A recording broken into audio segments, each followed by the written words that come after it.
Welcome everybody to the First Speak podcast. This is First Speak. If you're new to the channel, please like, comment, and subscribe to the channel. Now, I had done little short videos on this, but I did say I was going to review the whole thing, and I'm going to do that.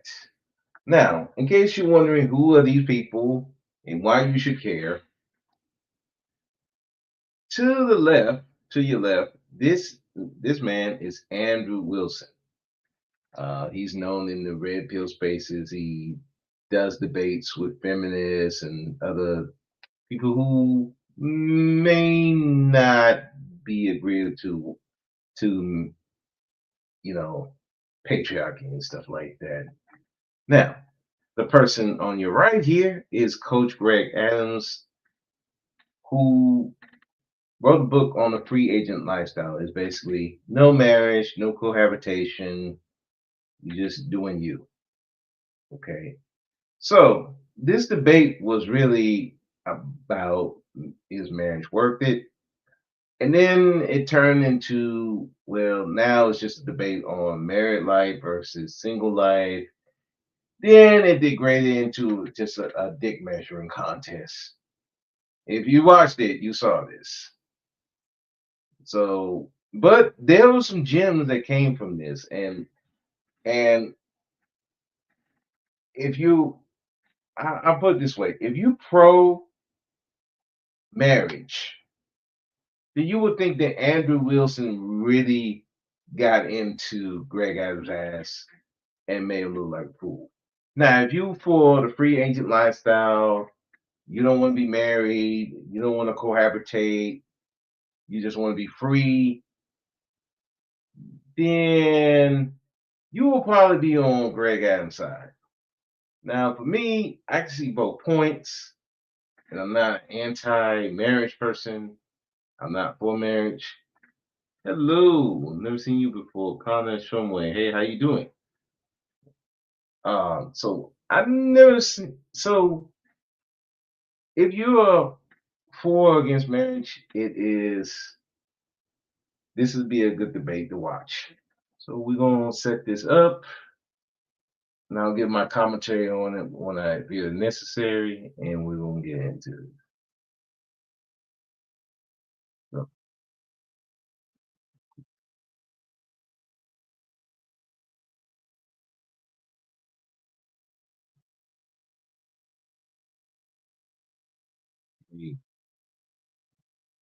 you'd be surprised how hard it was to find this goddamn debate. Like, well, it said the actual debate. So I didn't know that Coach Greg Adams actually had it on there without interruption. I thought he was making commentary, but yeah, but shouts out to him for even having it up without talking over it. So we're gonna play it, and I'll just give my review on it, and we'll just go from there. And let's go.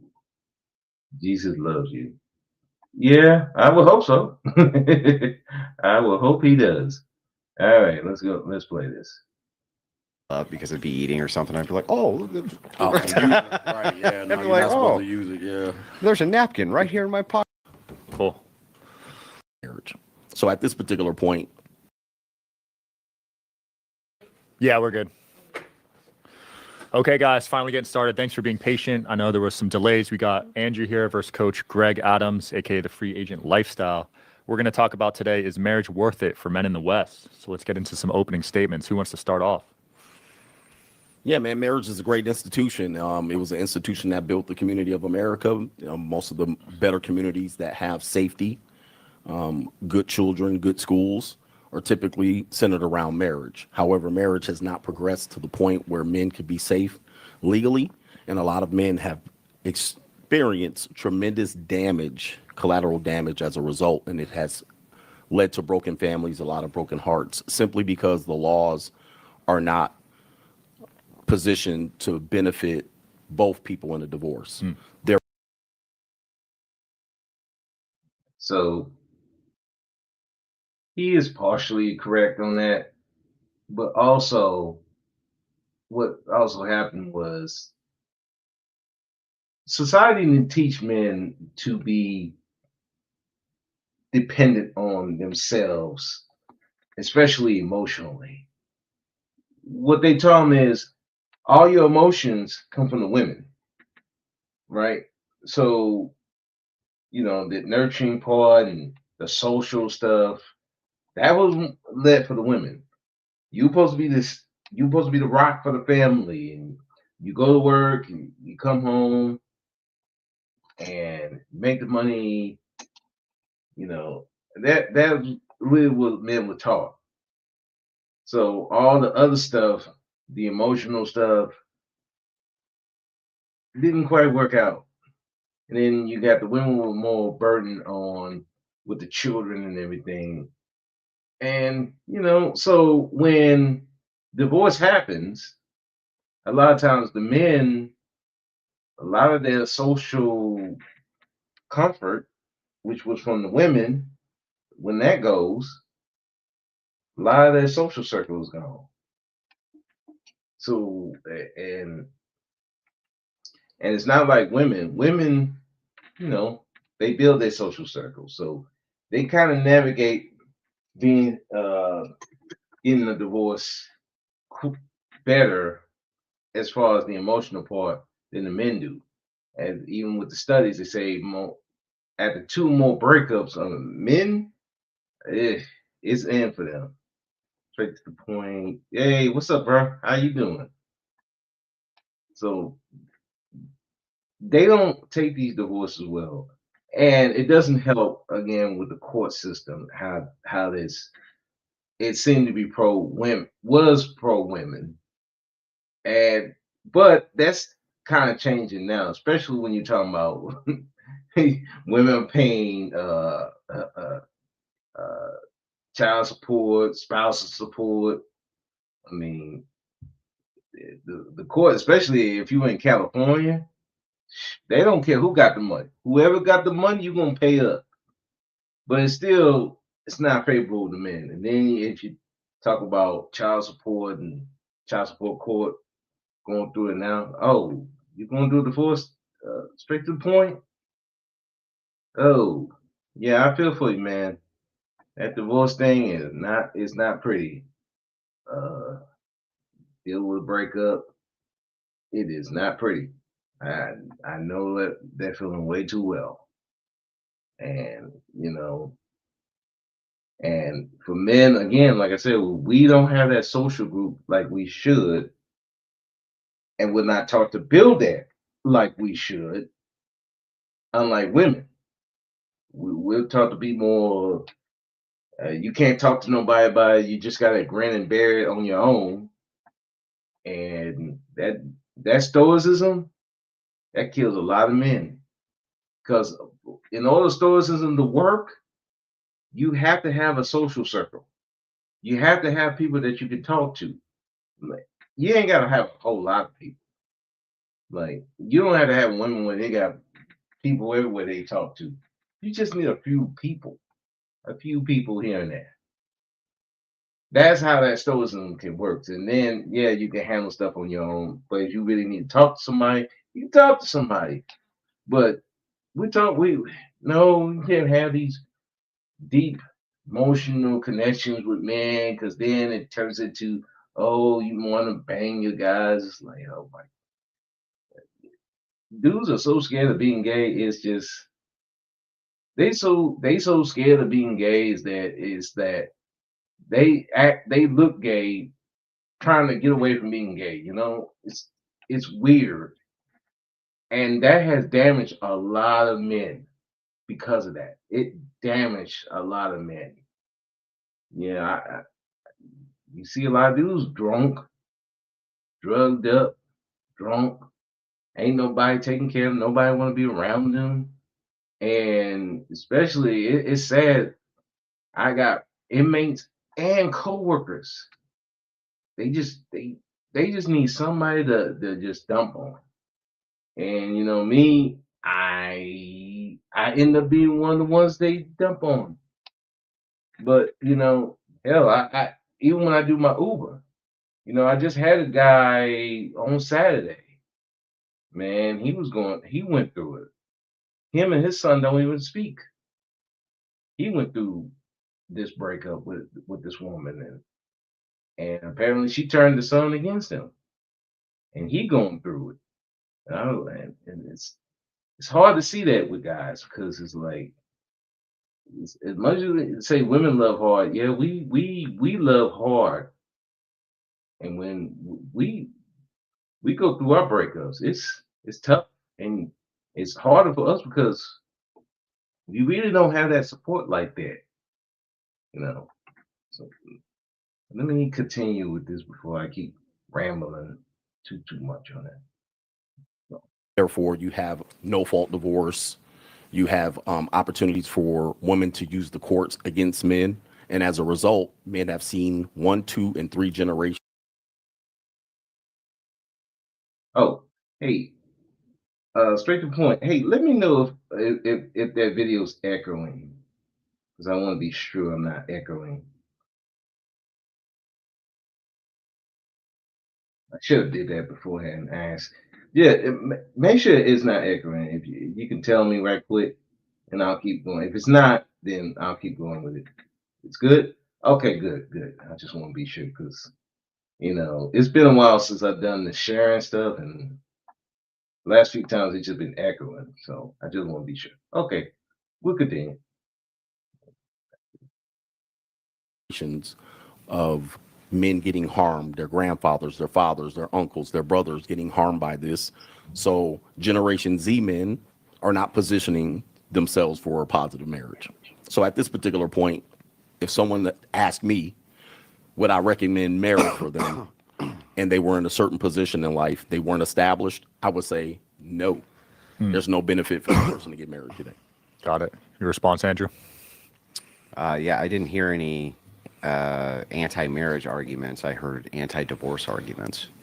So I'm with you on divorce, 100%. Stream over. And But you agree. But it's a good thing that the topic isn't on divorce, it's on marriage. And it seems like you agree with my proposition then. And the proposition is that marriage, quote, is a great institution.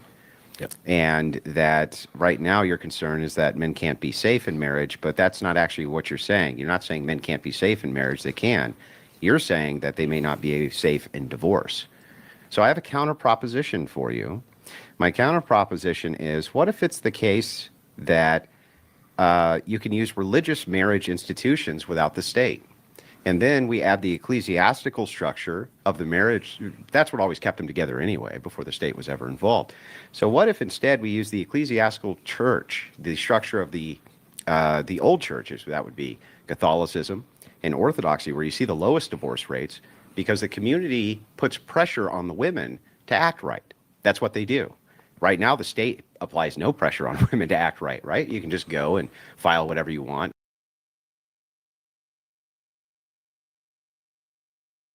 Yeah. Now,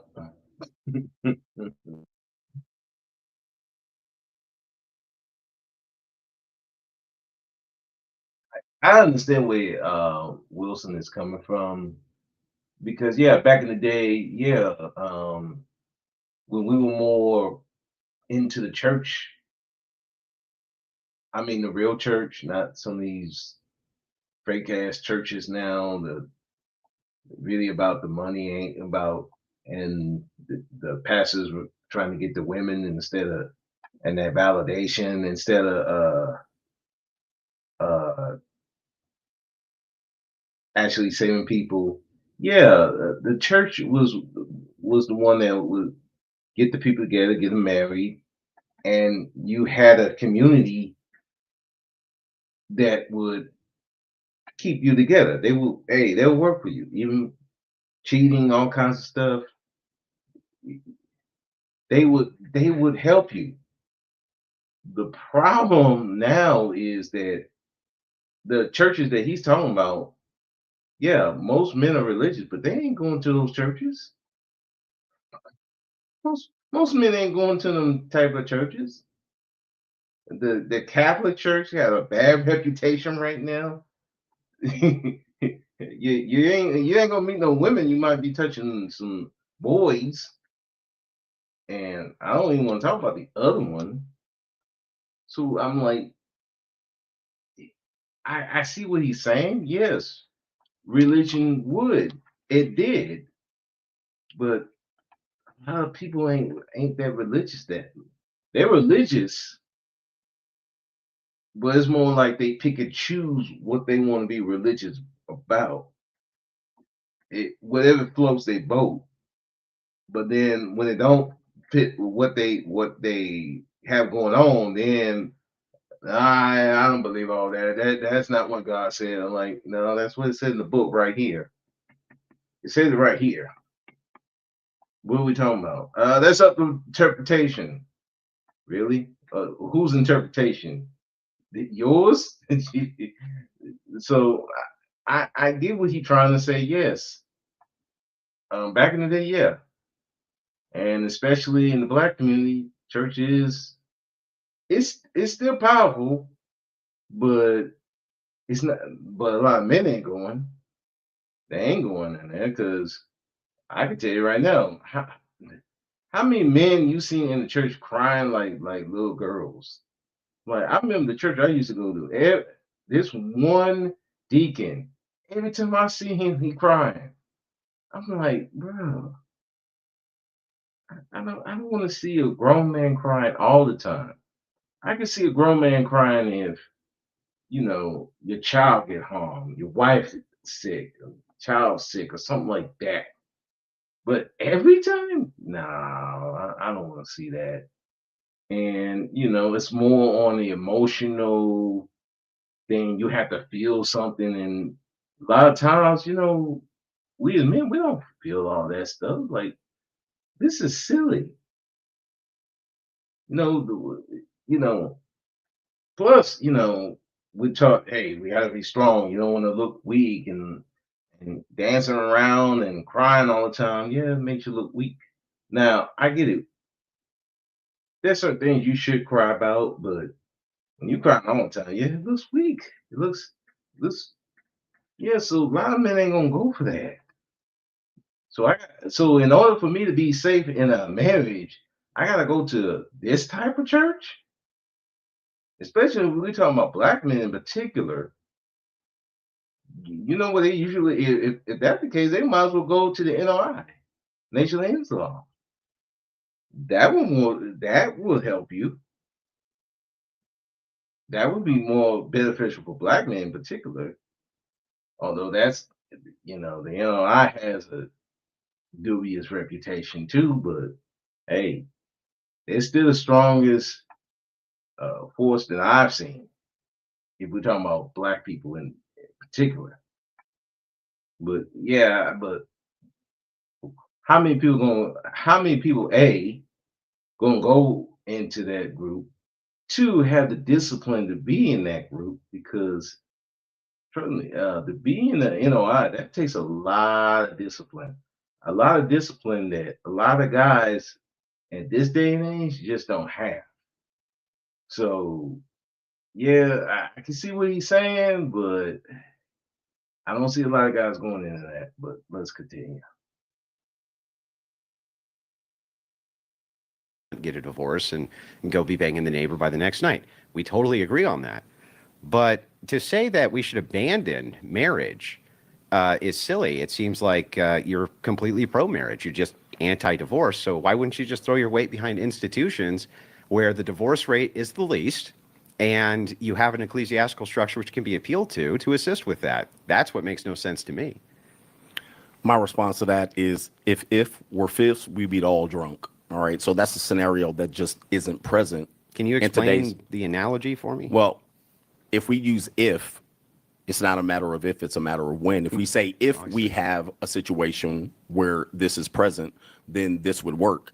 Well, that makes sense. If we had that, we do have it right now. Well, it doesn't necessarily work because, and I'm going to tell you why, because a woman can go to a divorce attorney and they can simply just say, hey, listen, it was a off the cuff, off the state divorce, but you got married within a certain state, or she filed in a certain state, so therefore the divorce goes on. No, okay. Absolutely, yes. Well, Listen, I've been to with the divorce attorneys, and what they'll tell you is, hey, listen, you can get married in a ritual, you can get married in the orthodoxy, you can get married off record, but if she files and that woman is hell bent on saying we got married, I don't care if it was a ceremony where we walked on coals with our feet bare. That's considered a marriage. You also have common law. You have a lot of other ways for that woman to establish marriage. How does And your way eliminate common law? I don't have any way to eliminate common law. So what I then- have is a way for men to avoid Well, then the being argument's used silly. no, the argument's not silly. So here's what you have. You have a if proposition, which doesn't exist for most men. Most men aren't religious. Most men aren't looking to be under a religious orthodoxy. So it doesn't apply. So you're taking a moral standard or a religious standard to apply to people who aren't under that veil. So let's start with a couple of things you said which are fundamentally untrue. So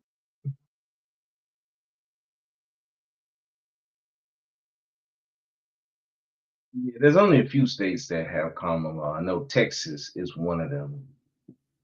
And how that usually establishes, they have to have mail going to your house, and they have to establish that they stayed in a residence for like at least 6 months for them to be common law.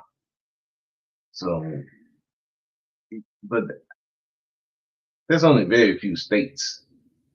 Two, I get what Greg is saying as far as, you know, the woman can file for divorce.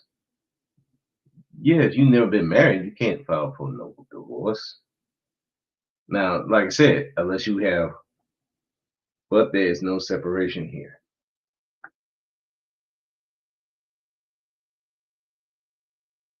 Like, yeah. So, yeah, we don't have no separation in Texas. No, it's like you're married, you're married on paper, you married. Don't matter if you and don't have to file for legal and don't have to file legal separation. No, yeah, thank goodness for that. Nope, you just go your separate. Yeah, you just go your separate ways. Me and my ex-wife, that's what we did for the longest time. Hell, me and my mother and my father was separated for years before they finally got the divorce. I think that was more my dad didn't want to pay the money than my mom. Me, it was more or less I was willing to pay the money and just, you know, getting my ex-wife to sign the paperwork and stuff. That was the headache. But yeah, but part of that goes like let's continue. I'm losing my train though. You know, Most men are religious, in fact, including in this country. Most of them, not some of them. But they're not religious. Hang on. I didn't Hold on for a interrupt. I second. didn't Right. interrupt. I I understand, didn't but you're maybe just take that point. Most aren't under your religion. Okay. We can agree with that. So here's the thing, though. But Catholicism and Orthodoxy is growing rapidly. And if it's the case that the ecclesiastical structure is already there, which it is, right? If you're going to cohabitate with a woman, the thing that you're offering right now is common law marriage anyway, if there's cohabitation at all. You're not protecting anybody from that. At least under my model, it gives an ecclesiastical structure that's designed to prevent divorce by applying community pressure. That was the way it was always done. Apply the application of community pressure within the confines of the woman's social circle. Right now, do you agree with me, for instance, that many divorces happen because women like to yap? So you get a freshly divorced woman, and she's free. You go, girl. Girl power. And she starts talking to her little friends, and she starts telling them how liberating it is and how great it is and this and that. And this is why when women have divorced friends, their likelihood of divorce actually rapidly increases. It's for this reason. Divorce is contagious. So if it's the case that this social contagion is eliminated because now we have an ecclesiastical structure, an ecclesiastical authority, which won't grant it because you get ostracized from that social group through excommunication, for instance, or not being able to participate anymore with that community, that's an application of a serious and significant social pressure, which can do the very thing you want. Bring back that great institution, absent the state, and it avoids this whole problem of common law marriage, because if it's the case that you can be common law married anyway inside of a state, and they can, get grounds for divorce on that anyway, then we actually need to have some social pressures to prevent them from doing that. So it sounds like we agree marriage is awesome for men. Divorce is terrible for them. So it seems like we should be attacking the divorce structure here, and it doesn't seem like you actually have anything to do that other than just avoid the thing that's great for you, because this other bad side effect could happen. Sure, that's so like smoking cigarettes. So why don't we attack the bad side effect when we have the mechanism to do it? It's not if, we can do it now. Okay, right so like second. smoking cigarettes is the same. Okay. The big problem with what Wilson is suggesting, how many women are gonna go for that?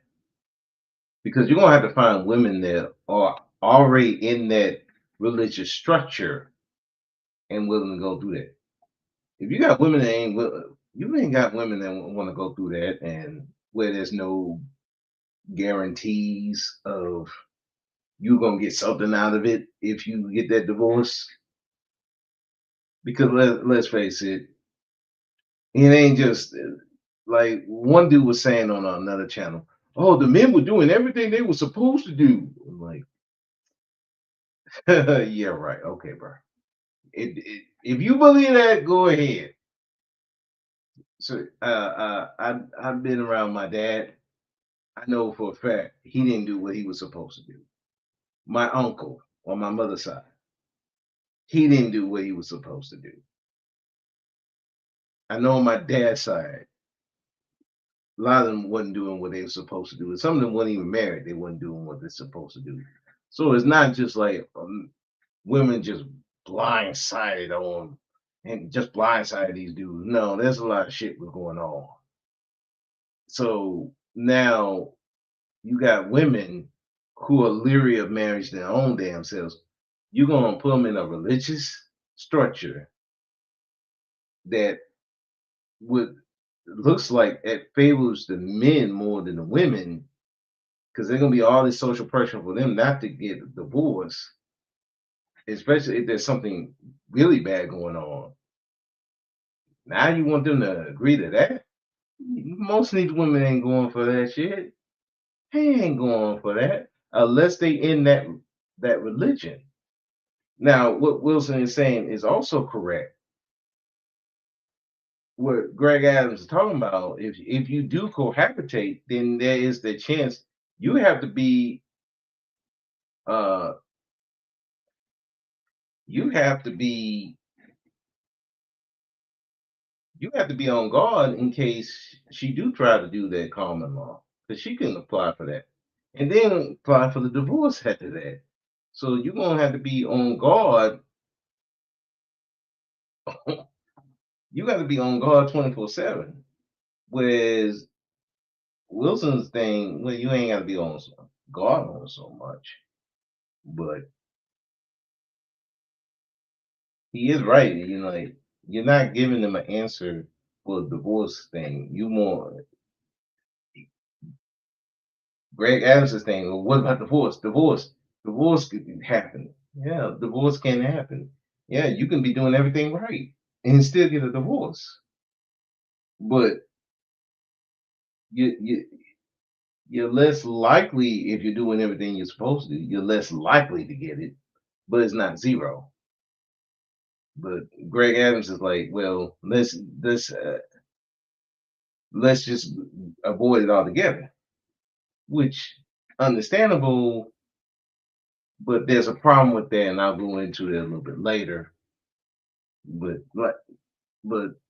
Wilson thing could work, but how many women are gonna go into that arena, especially if they're not following that religion, and you're not following that religion like that? Yeah, that's not gonna happen. But let's continue. Same analogy you're saying. Okay, here, cigarettes in this situation, we obviously know it has negative side effects, so you would avoid it. Now, here's the issue that I have with it. It sounds great on paper, but we can't travel to the land of make-believe. It sounds great.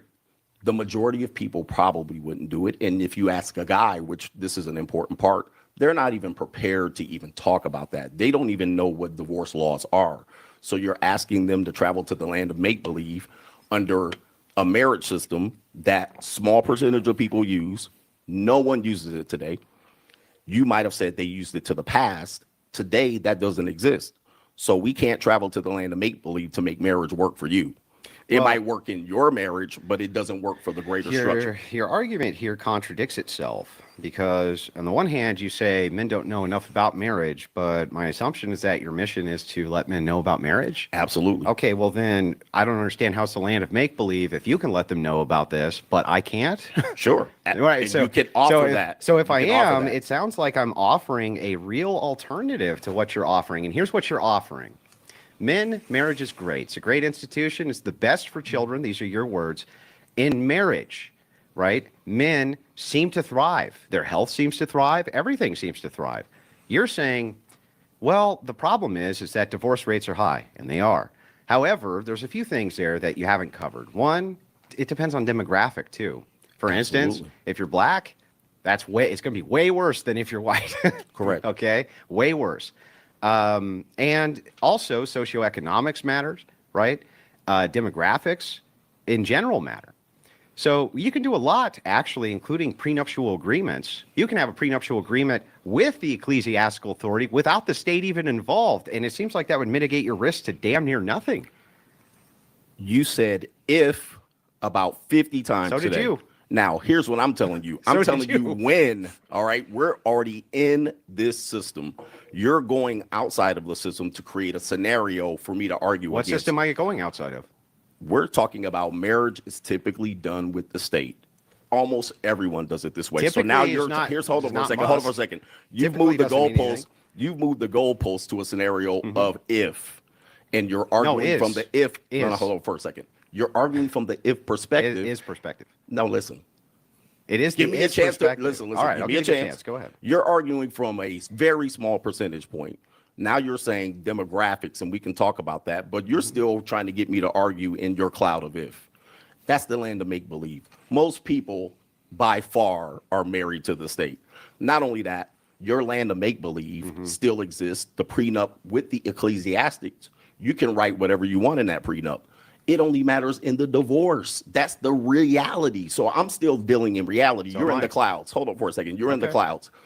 So let's take the demographics. Okay. In your scenario, it sounds like, which would be fair, your primary concern is with white people. No, it's with Hold all on for a people. second. You said with black people, the demographics, the chance is higher. Yeah. So have you discovered the ecclesiastics approach to black people married within this? Yes. However, their demographics, economics, which all do affect marriage, has nothing to do in the land of the clouds or the make believe with ecclesiastics. It's all going to boil down to in the law.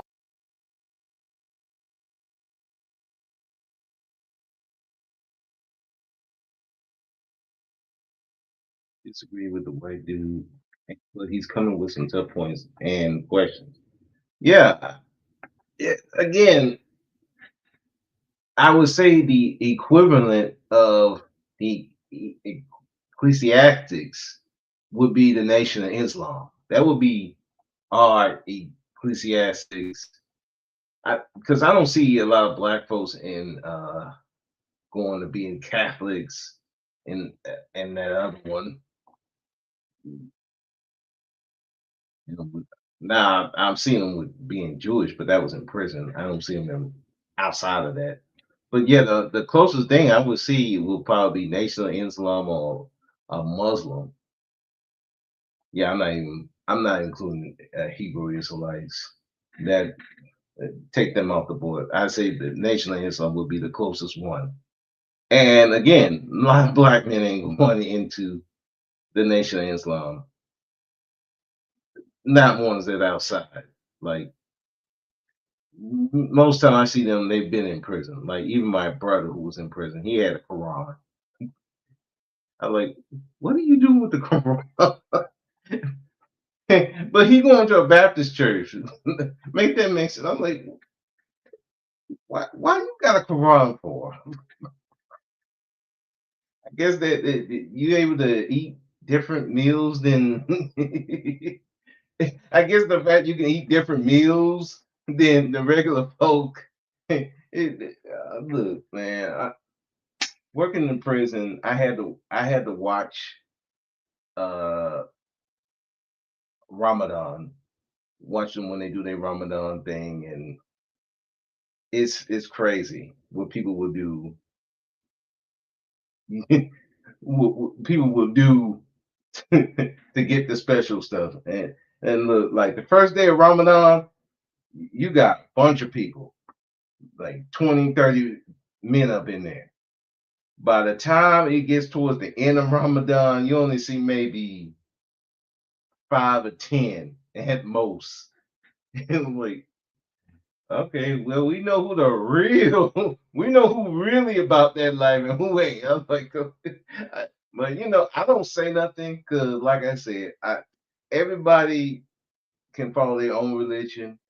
I'm not here to shit on anybody's religion. Hey, I don't shit on people's lifestyle. To be honest with y'all, y'all hear me on here before. Any lifestyle can work. The red pill, black pill, it can work. You just have to have a mindset for it and understand the consequences of it. But I can know from watching them and what you have to do and how you're supposed to eat and pray and all that. That takes a lot of discipline. A lot of discipline that a lot of men in general are not having today. If you want to talk about black men in particular, which is what Coach Greg Adams is talking about, we don't have that discipline like that. We used to, but we don't. And there's nobody around to give us that discipline like that. If you're not with the NOI or in the military or a certain organization, maybe at a church who actually focuses on men and giving that structure, or maybe sports or something like that, where they do have a structure and they give you discipline. Most of these men ain't have no discipline. You see it in the way they talk, the way they talk crazy.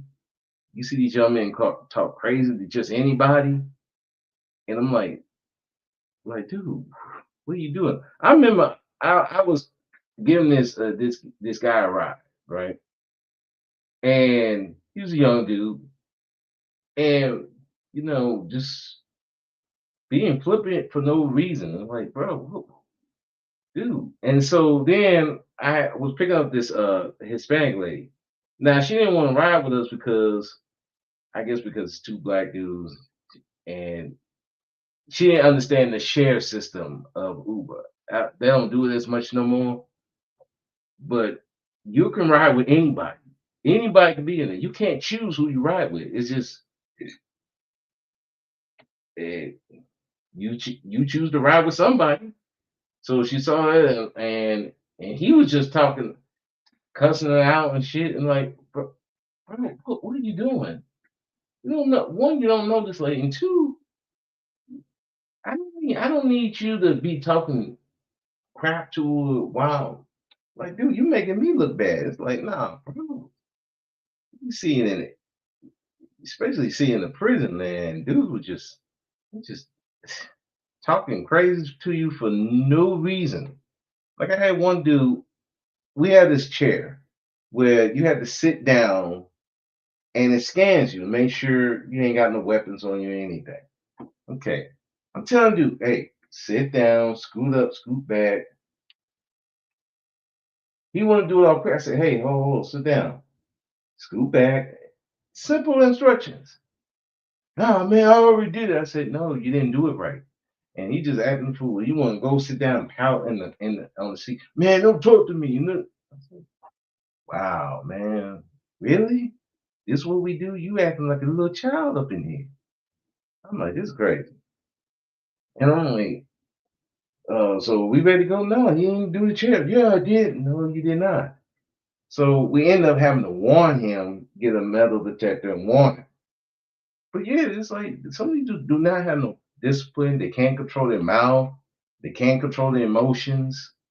and they're not taught that because they're around other emotional people. They don't have no discipline on their mouth. They don't have discipline on their emotions or their penis or vagina. So it's like, where they gonna get it from? And so now you're gonna ask them to go into a marriage with you got to control your mouth, you got to control your penis, you got to control your emotions, and you definitely got to control because you got another person who may be out of control and you won't even know it's coming. I listen, I had to deal with that. Now, I'm not saying that I was the most emotionally stable person in the world either. Trust me, I wasn't. But my ex-wife was out there. So if you're not emotionally secure, if you don't have that discipline, even to just walk away from the person, you're gonna be in a world of hurt, and then you're gonna be going to divorce, and then next thing you know, you got kids. Your kids use against you. It's crazy, but it starts when you got to have a discipline. You have to have the discipline to know. You know what? I'm good, lady. Man, I'm good. You fine. You may give good head. Your vagina may be bomb, but I see this a ticking time bomb. I got to get up out of here before you explode, and then I'm gonna be in trouble. And then our kids, if we have kids, we're gonna get affected. But you gotta have discipline. You gotta have emotional discipline. You gotta have discipline in your mouth. Because you talk crazy to her, now next thing you know, you got dudes showing up to your house wanting to whoop your ass because she felt offended by what you said, or she lying to your boss saying that you hit her when you really didn't. I've seen that actually happen. One of these ladies told my boss that this dude hit her, and I'm right there. I'm like, ain't this a bitch? How you gonna sit up here and lie and say he hit you? Well, I'm literally right there. I'm like, what? I mean, it's wild. It's wild. But like Greg Adams said, it's like you want these people with no discipline to go into a marriage and expect it to lead, because don't think that patriarchy, that mindset is gone. No, it's still here. It's still here. Even when these women say they want partners, they still expect you to lead. even though even though they be picking the wrong dudes who want to lead, they still want them to lead. They be acting cuckoo, losing their mind out there, but all of a sudden now they married. Oh, we want you to lead now. Lead, lead now? No, pick the wrong person. No. Let's continue though. So yeah, but I get what Wilson's saying, but again, most people are not gonna go with, like Adams is saying. Most people are not gonna go. They don't have the discipline to even to follow those religions. Then you had the outside influence. That's also a big problem. And there's no church reverend that's going to go into your household to make sure there's social pressure on your wife. Do you know yes, any? sir. Yes. Okay. Yes. Do you know any that can cover all marriages? That Yes. answer is no. Yes. And by the way, when you keep Are we in reality here? I'm or are we trying- in the clouds? when I mean, you're- we're not arguing I was anything just legitimate. trying- I was just trying to- This is an Atlanta make believe. well, when We I'm don't have allowed to enough- respond, let me Okay, know. give me a second. Go ahead. Let me finish this point. Go ahead. You're imagining, your imagination is great. John Lennon would be great. You know, you would be proud of you at this particular point. But I'm imagining all the people. You're imagining all the people under a situation and a structure that you brought in here. All right. But the state highly governs this, and the state highly governs divorce. I'm dealing in a reality situation where I'm trying to counsel men to give information to. The best thing you've told me is that you're willing to give men the option to do this. Are they willing to all do this option? The answer is probably not, just like they're not willing to do what I'm telling you them to do. However, we're both attempting, which is a good thing. It's noble. However, your situation rarely exists. Can we talk about the reality of what exists? Sure. Absolutely. So let's take your moral religious crusade out of it and talk about the reality. Yeah, let's Are you not. willing to do that? Yeah, well, here's the thing. See, you're not willing to do that Well, because it's all based on your reality. Guess what?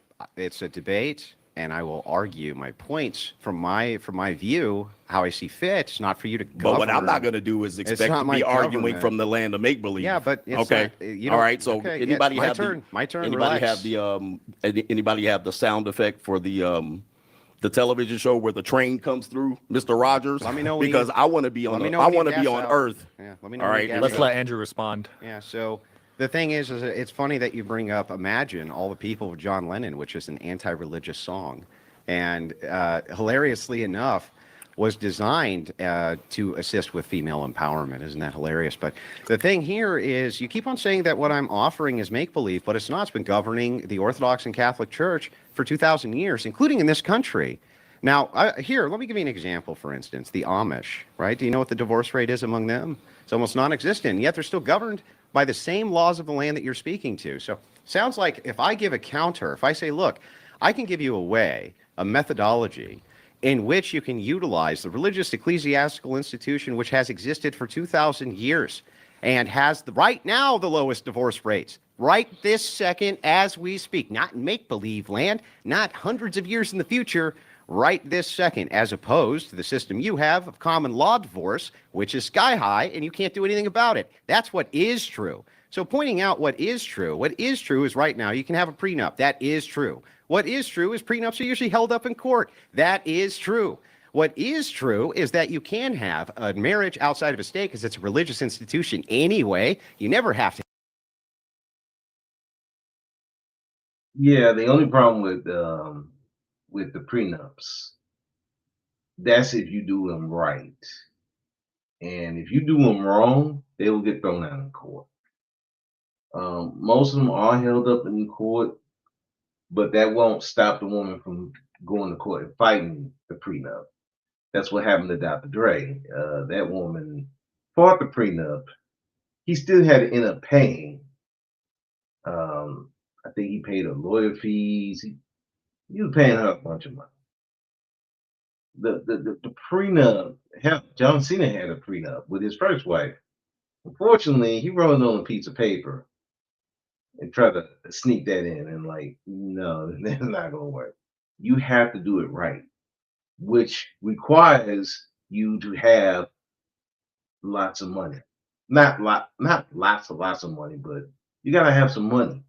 You gotta be willing to put some money out for lawyers, go see a judge, have that woman sign it, have a lawyer right there for her, have her go get a lawyer, or go around to a notary public.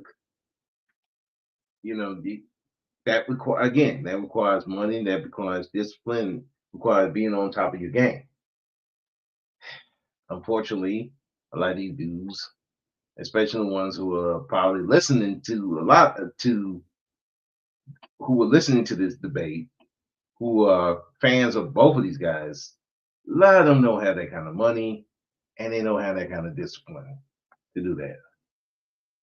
So it's kind of like, yeah, I see what Wilson is saying. Yes, that would work. And when you talk about the Amish and all that, yeah, how many people are going to the Amish? How many people are going to that? I'm not even just talking about black folks. I'm talking about white folks too. How many of them are going to go deal with the Amish? They look like a cult at times. Not many people.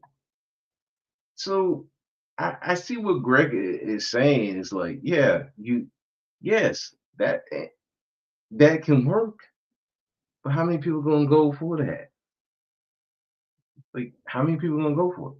It's just not a lot of people gonna go for that though. You know. So, but Wilson also has a good point with Greg Adams' point is that against Greg Adams is that, well, you don't have no protection for them either, because at least there's something that will make the divorce rate go down, as opposed to your idea, which avoiding it, okay, you avoid it, but you lose the benefits of marriage. Now, here's the thing with even with the marriage, and this is the thing that people don't they're not really talking about with it.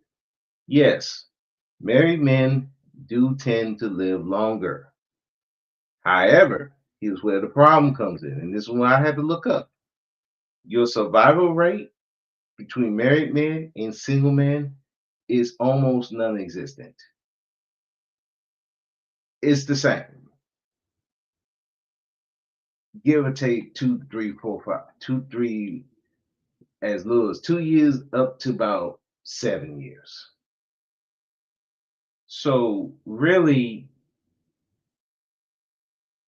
yeah, you're living longer, but your life expectancy is not longer. It's the same. So you may have a single man who lives to 75, you got a married man who lives to 75.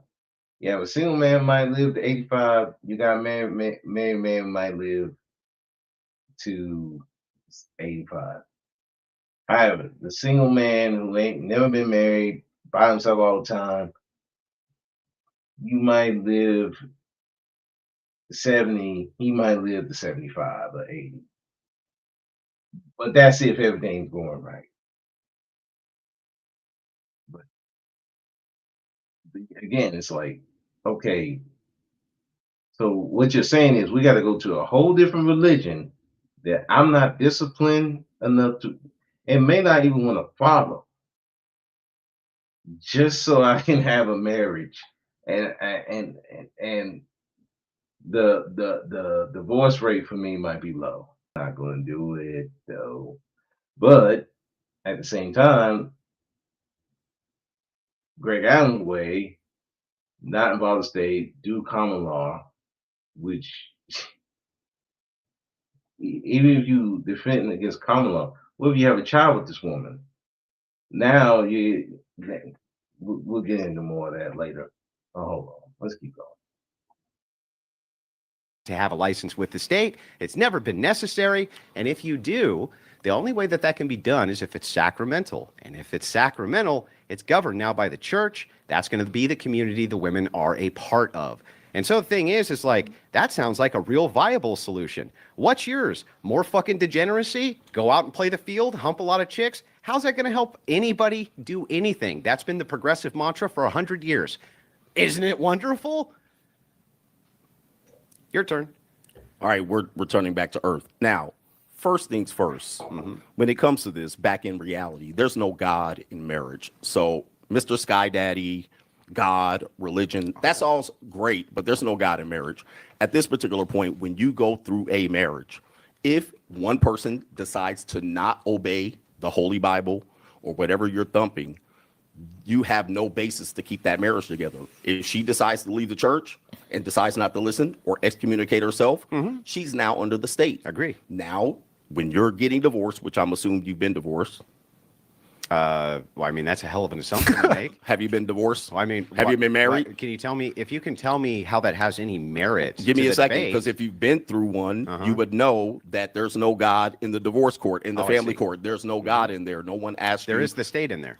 There is the state. So that's what we're arguing for. Yeah, that's when you get married. So you're telling me if, and I'm telling you, well, this is what's going to happen. Even if you took Sky Daddy into court with you, they would say, you pray to the judge. The judge is the authority in the court. So the God argument is a nice, interesting argument. And I probably am not going to stay on the conversation very long, because that's your God. That's your Sky Daddy. That's your religion. I have a different religion. So who gives you who gives you the authority to change the understanding, the conversation to your religion? That's your religion. I'm not changing the conversation. Okay, so it only works if it only works if you believe in your Sky Daddy. That's the only way it works, and that's the only way you're going to advise men. We're talking about mitigating risk.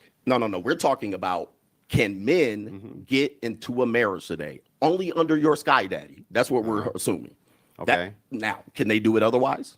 Yeah, you can have secular marriage. Okay, go ahead and explain. Okay, yeah, Make it work. I just did. Make it work. The argument that you have is that marriage is great. It's a great institution. We already covered this. Well, what made it great? We already covered What this. made it great? Can we go into why it would make it work for your secular? That's the question yeah, I ask you. but- You're asking me questions back. Go ahead and Yeah, go ahead and okay. answer the So- question. So, if you're talking about secular marriage, there's never been any point to it. I'm sorry. There's never been any point to secular marriage, ever. Never. What would ever be the point of secular marriage? It's always been a religious institution. That's what made it great.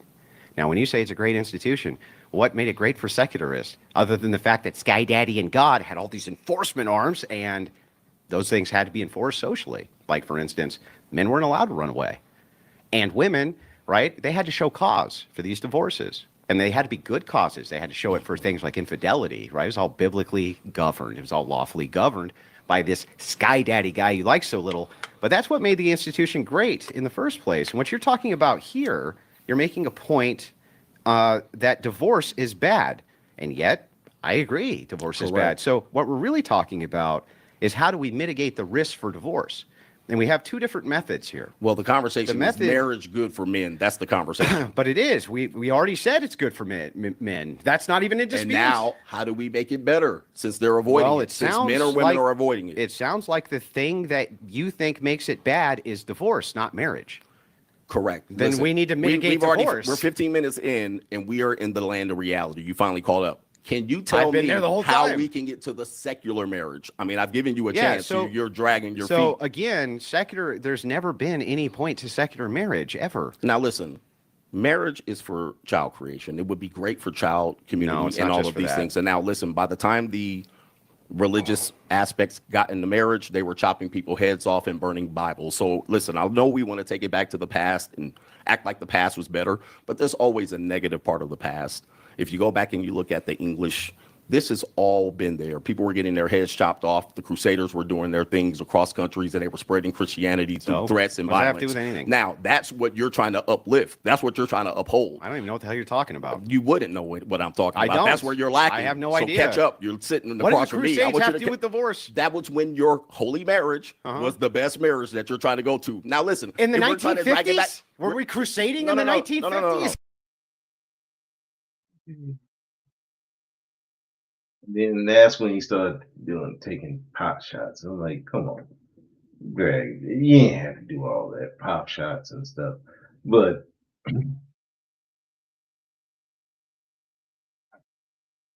now you're trying to go way past what he's trying to say. He going back to where they chopping heads. I don't know why we go into that part, but yeah. Yeah, it was always under I would agree with I guess they both agreed. Marriage was usually under a church. We still was going to church. Most people didn't get married just off the rim unless they were eloping and stuff like that. But even then they were in a church. So there was some religious element to it. Yeah, once it started trying to get out of the religious realm and going into more of a what people would try to make it into more of a partnership. Yeah, that really would kill a lot of the marriage because it's like, wait a second. There's a structure with marriage within the Bible. The man is the head. The only person ahead of him is God. God, man, woman, child. But when you start getting into the secular, now we were like, okay, the woman's equal to the man, and all kind of it turned.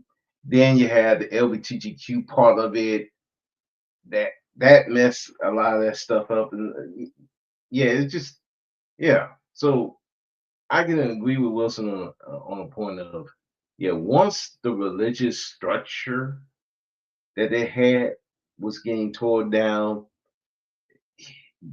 it really don't make a point to get married. The only reason why you're getting married is for the benefits, which is mainly financial. which is good until the divorce happened. Then the financial part is going to the wayside. So, so it's a little much. But yeah, like unless you trying to have children, I don't see the point in getting married, really. Unless you're trying to build some wealth. But especially now, it's like, yeah, it's kind of harder to build. Even now, you still got two couples going, doing 40, 50 hours a week. Like at my job, like we got both the husband and wife doing overtime, crazy overtime. It's insane. So when you have time to actually be a couple, it's crazy. So man, yeah, the structure and now it's crazy. So I can see why there are a lot of guys who don't want to do it. But also the other fact is there are a lot of women who don't want to do it either. So kind of like this argument of, okay, do men want to do it? Well, what does it matter if a lot of women don't want to do it? So if they don't want to do it, you ain't getting married no way. Because men ain't the key to marriage. You know, the red pill be talking about, well, men are the key to marriage. No, you ain't. Because you can get down on that knee all you want. If she don't say yes, you ain't getting married. Who you gonna marry? Yourself? You got some of these women marrying their own damn selves. Like, which is weird. I'm like, I'm marrying me. I'm like, okay. Show me that you are lonely without telling me. Show me you're lonely without telling me you're lonely. Marrying yourself. That'll tell me you lonely. God damn. But yeah, let's continue. What the hell are you talking about? You talked about the institution of marriage for 2,000 years. Yeah. Sir, do you need me to catch you up on what you're talking Yeah, about? but You're having trouble keeping up with me. Do you know what You're marriage was having like trouble 50 years keeping up ago? with me. You said I am. 2,000 years ago. Truly, and your I told you intellect is 2,000 dizzying. years ago, they were chopping people's heads off. Which has what to do with I anything? need you to catch up with me, sir. Okay. If you want to take things back to the past, you have to accept everything as the past. You can't just cherry pick. Now, What? here's the thing. You're cherry picking. If you want to take things back to tradition, Uh-huh. take it all the way back. Why stop at the 50s? Take it back to the 1890s. What you're saying right now is so incoherent. I actually don't even understand Well, it. that's what. Listen, when you're It's when you're running out of bullets, incoherent. when you're running out of bullets, Well, it's the just last thing you do incoherent. is the shame. All right, I'm not listen, even trying to are shame you. It's struggling? just incoherent. I need you to catch up with me. Okay, catch me up. Just say you're lacking if you can't keep it up. It's all right, an now here's the incoherent- problem. it's Here's incoherent. Here's the problem. Here's the problem. I don't know what to tell you. Here's the problem you're having. 2,000 years ago, they were chopping heads off. Who gives a shit? Listen, What does that have you to do with said anything? 2,000 years ago. I'm coming up with yours. Your holy religious 2,000 years ago. It's been a part of What the does that institution. have to do with this? Exactly. Here's the problem. You're cherry picking. Cherry picking what? Listen, I'm you want- listening. I'm gonna slow you down. I'm gonna Slow slow me you way down down. because I see what you're doing here. I'm gonna slow you down. Okay. Because it's hard for you to keep up. It is. You're I right. understand. I I am- understand because you I haven't am been across. This is your bedazzled. toughest debate. Your audience knows this. Oh, it's rough. There's no God in marriage Okay. in the United States. Yeah. Can we agree to that? When you get to divorce, there's no God in we marriage. Can't agree to that. We need to agree to it because when you go into divorce court, Yeah. there's no God. Yeah, You but can't bring in your I God thought- and your Bible. And at that particular point, none of your ecclesiastics marriage works. Okay. Period. So the thing is, you just said, can we agree that there's no God in marriage? And then he switched. You don't have to agree. But hang on, calm down. And then he switched over to divorce. There's no God in divorce. But those are two different questions and proposition. Hang on, relax. The second thing is that me saying that what made marriage a great institution is this whole Sky Daddy character, and that the institution has been in place for 2,000 years, and it's we been. go, Hang 2,000 on, years. calm down. 2,000 And it's been a years. strong institution. I'm not actually sure how tying in that at the time they cut people's heads off, what that has to do with the fact that in the 1950s and 40s, you still had 95% of these marriages staying together. This is not ancient history. This is not even early American history. Can I That's hang on. That's in your grandfather's lifetime, basically. And this, by the way, that was the case for black marriages as well. Very strong institutions.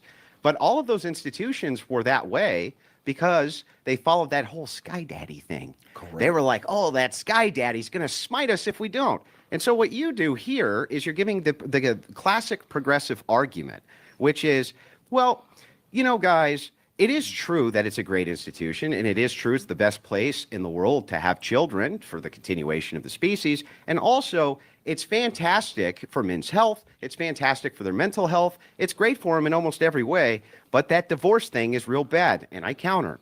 You're right. That divorce thing is real bad. We have now a center of agreement. But now we're going back to the marriage in the West thing, which is that whole great institution problem.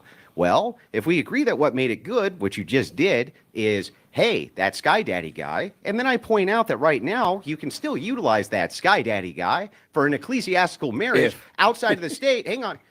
And the only thing you could do is say, well, what about common law? But you can't govern anybody from common law.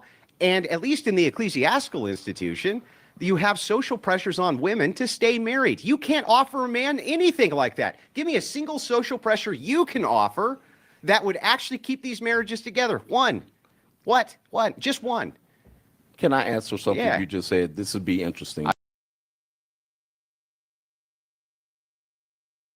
Which is a good point. Like, if which is the point, because what's the counter? You're saying that, okay, the elite, ecclesiastic, okay, most men ain't gonna go in there. Okay, so what's your counter? What is your counter? Live the lifestyle where you're not gonna get protected that way. If you go common law, you're not protected, especially when you're talking about children. You definitely ain't protected there. So, so your thing is to run away from marriage completely. Like,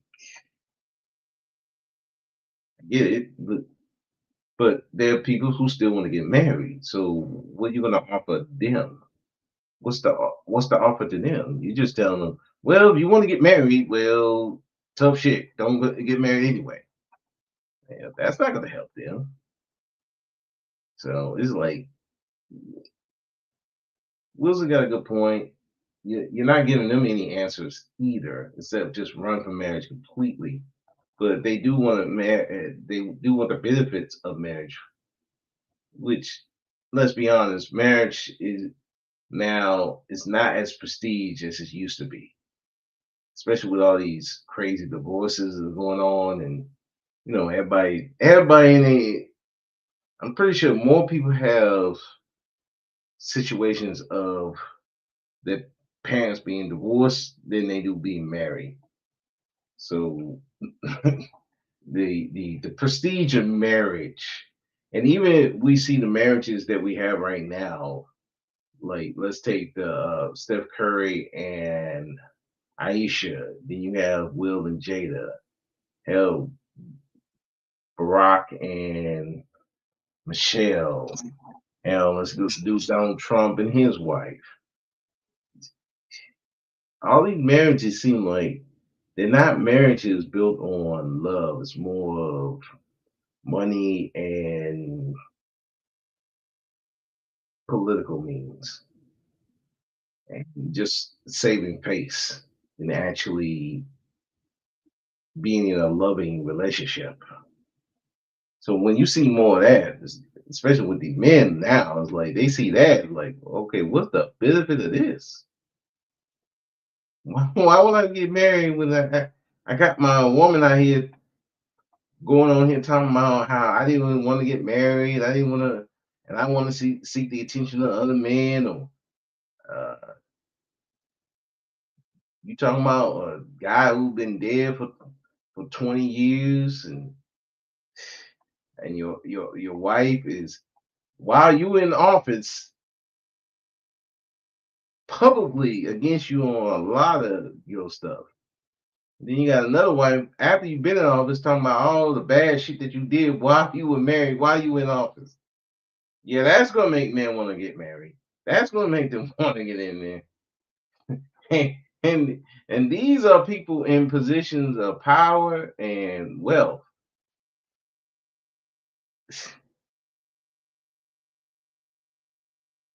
I don't think no church is gonna help you with that.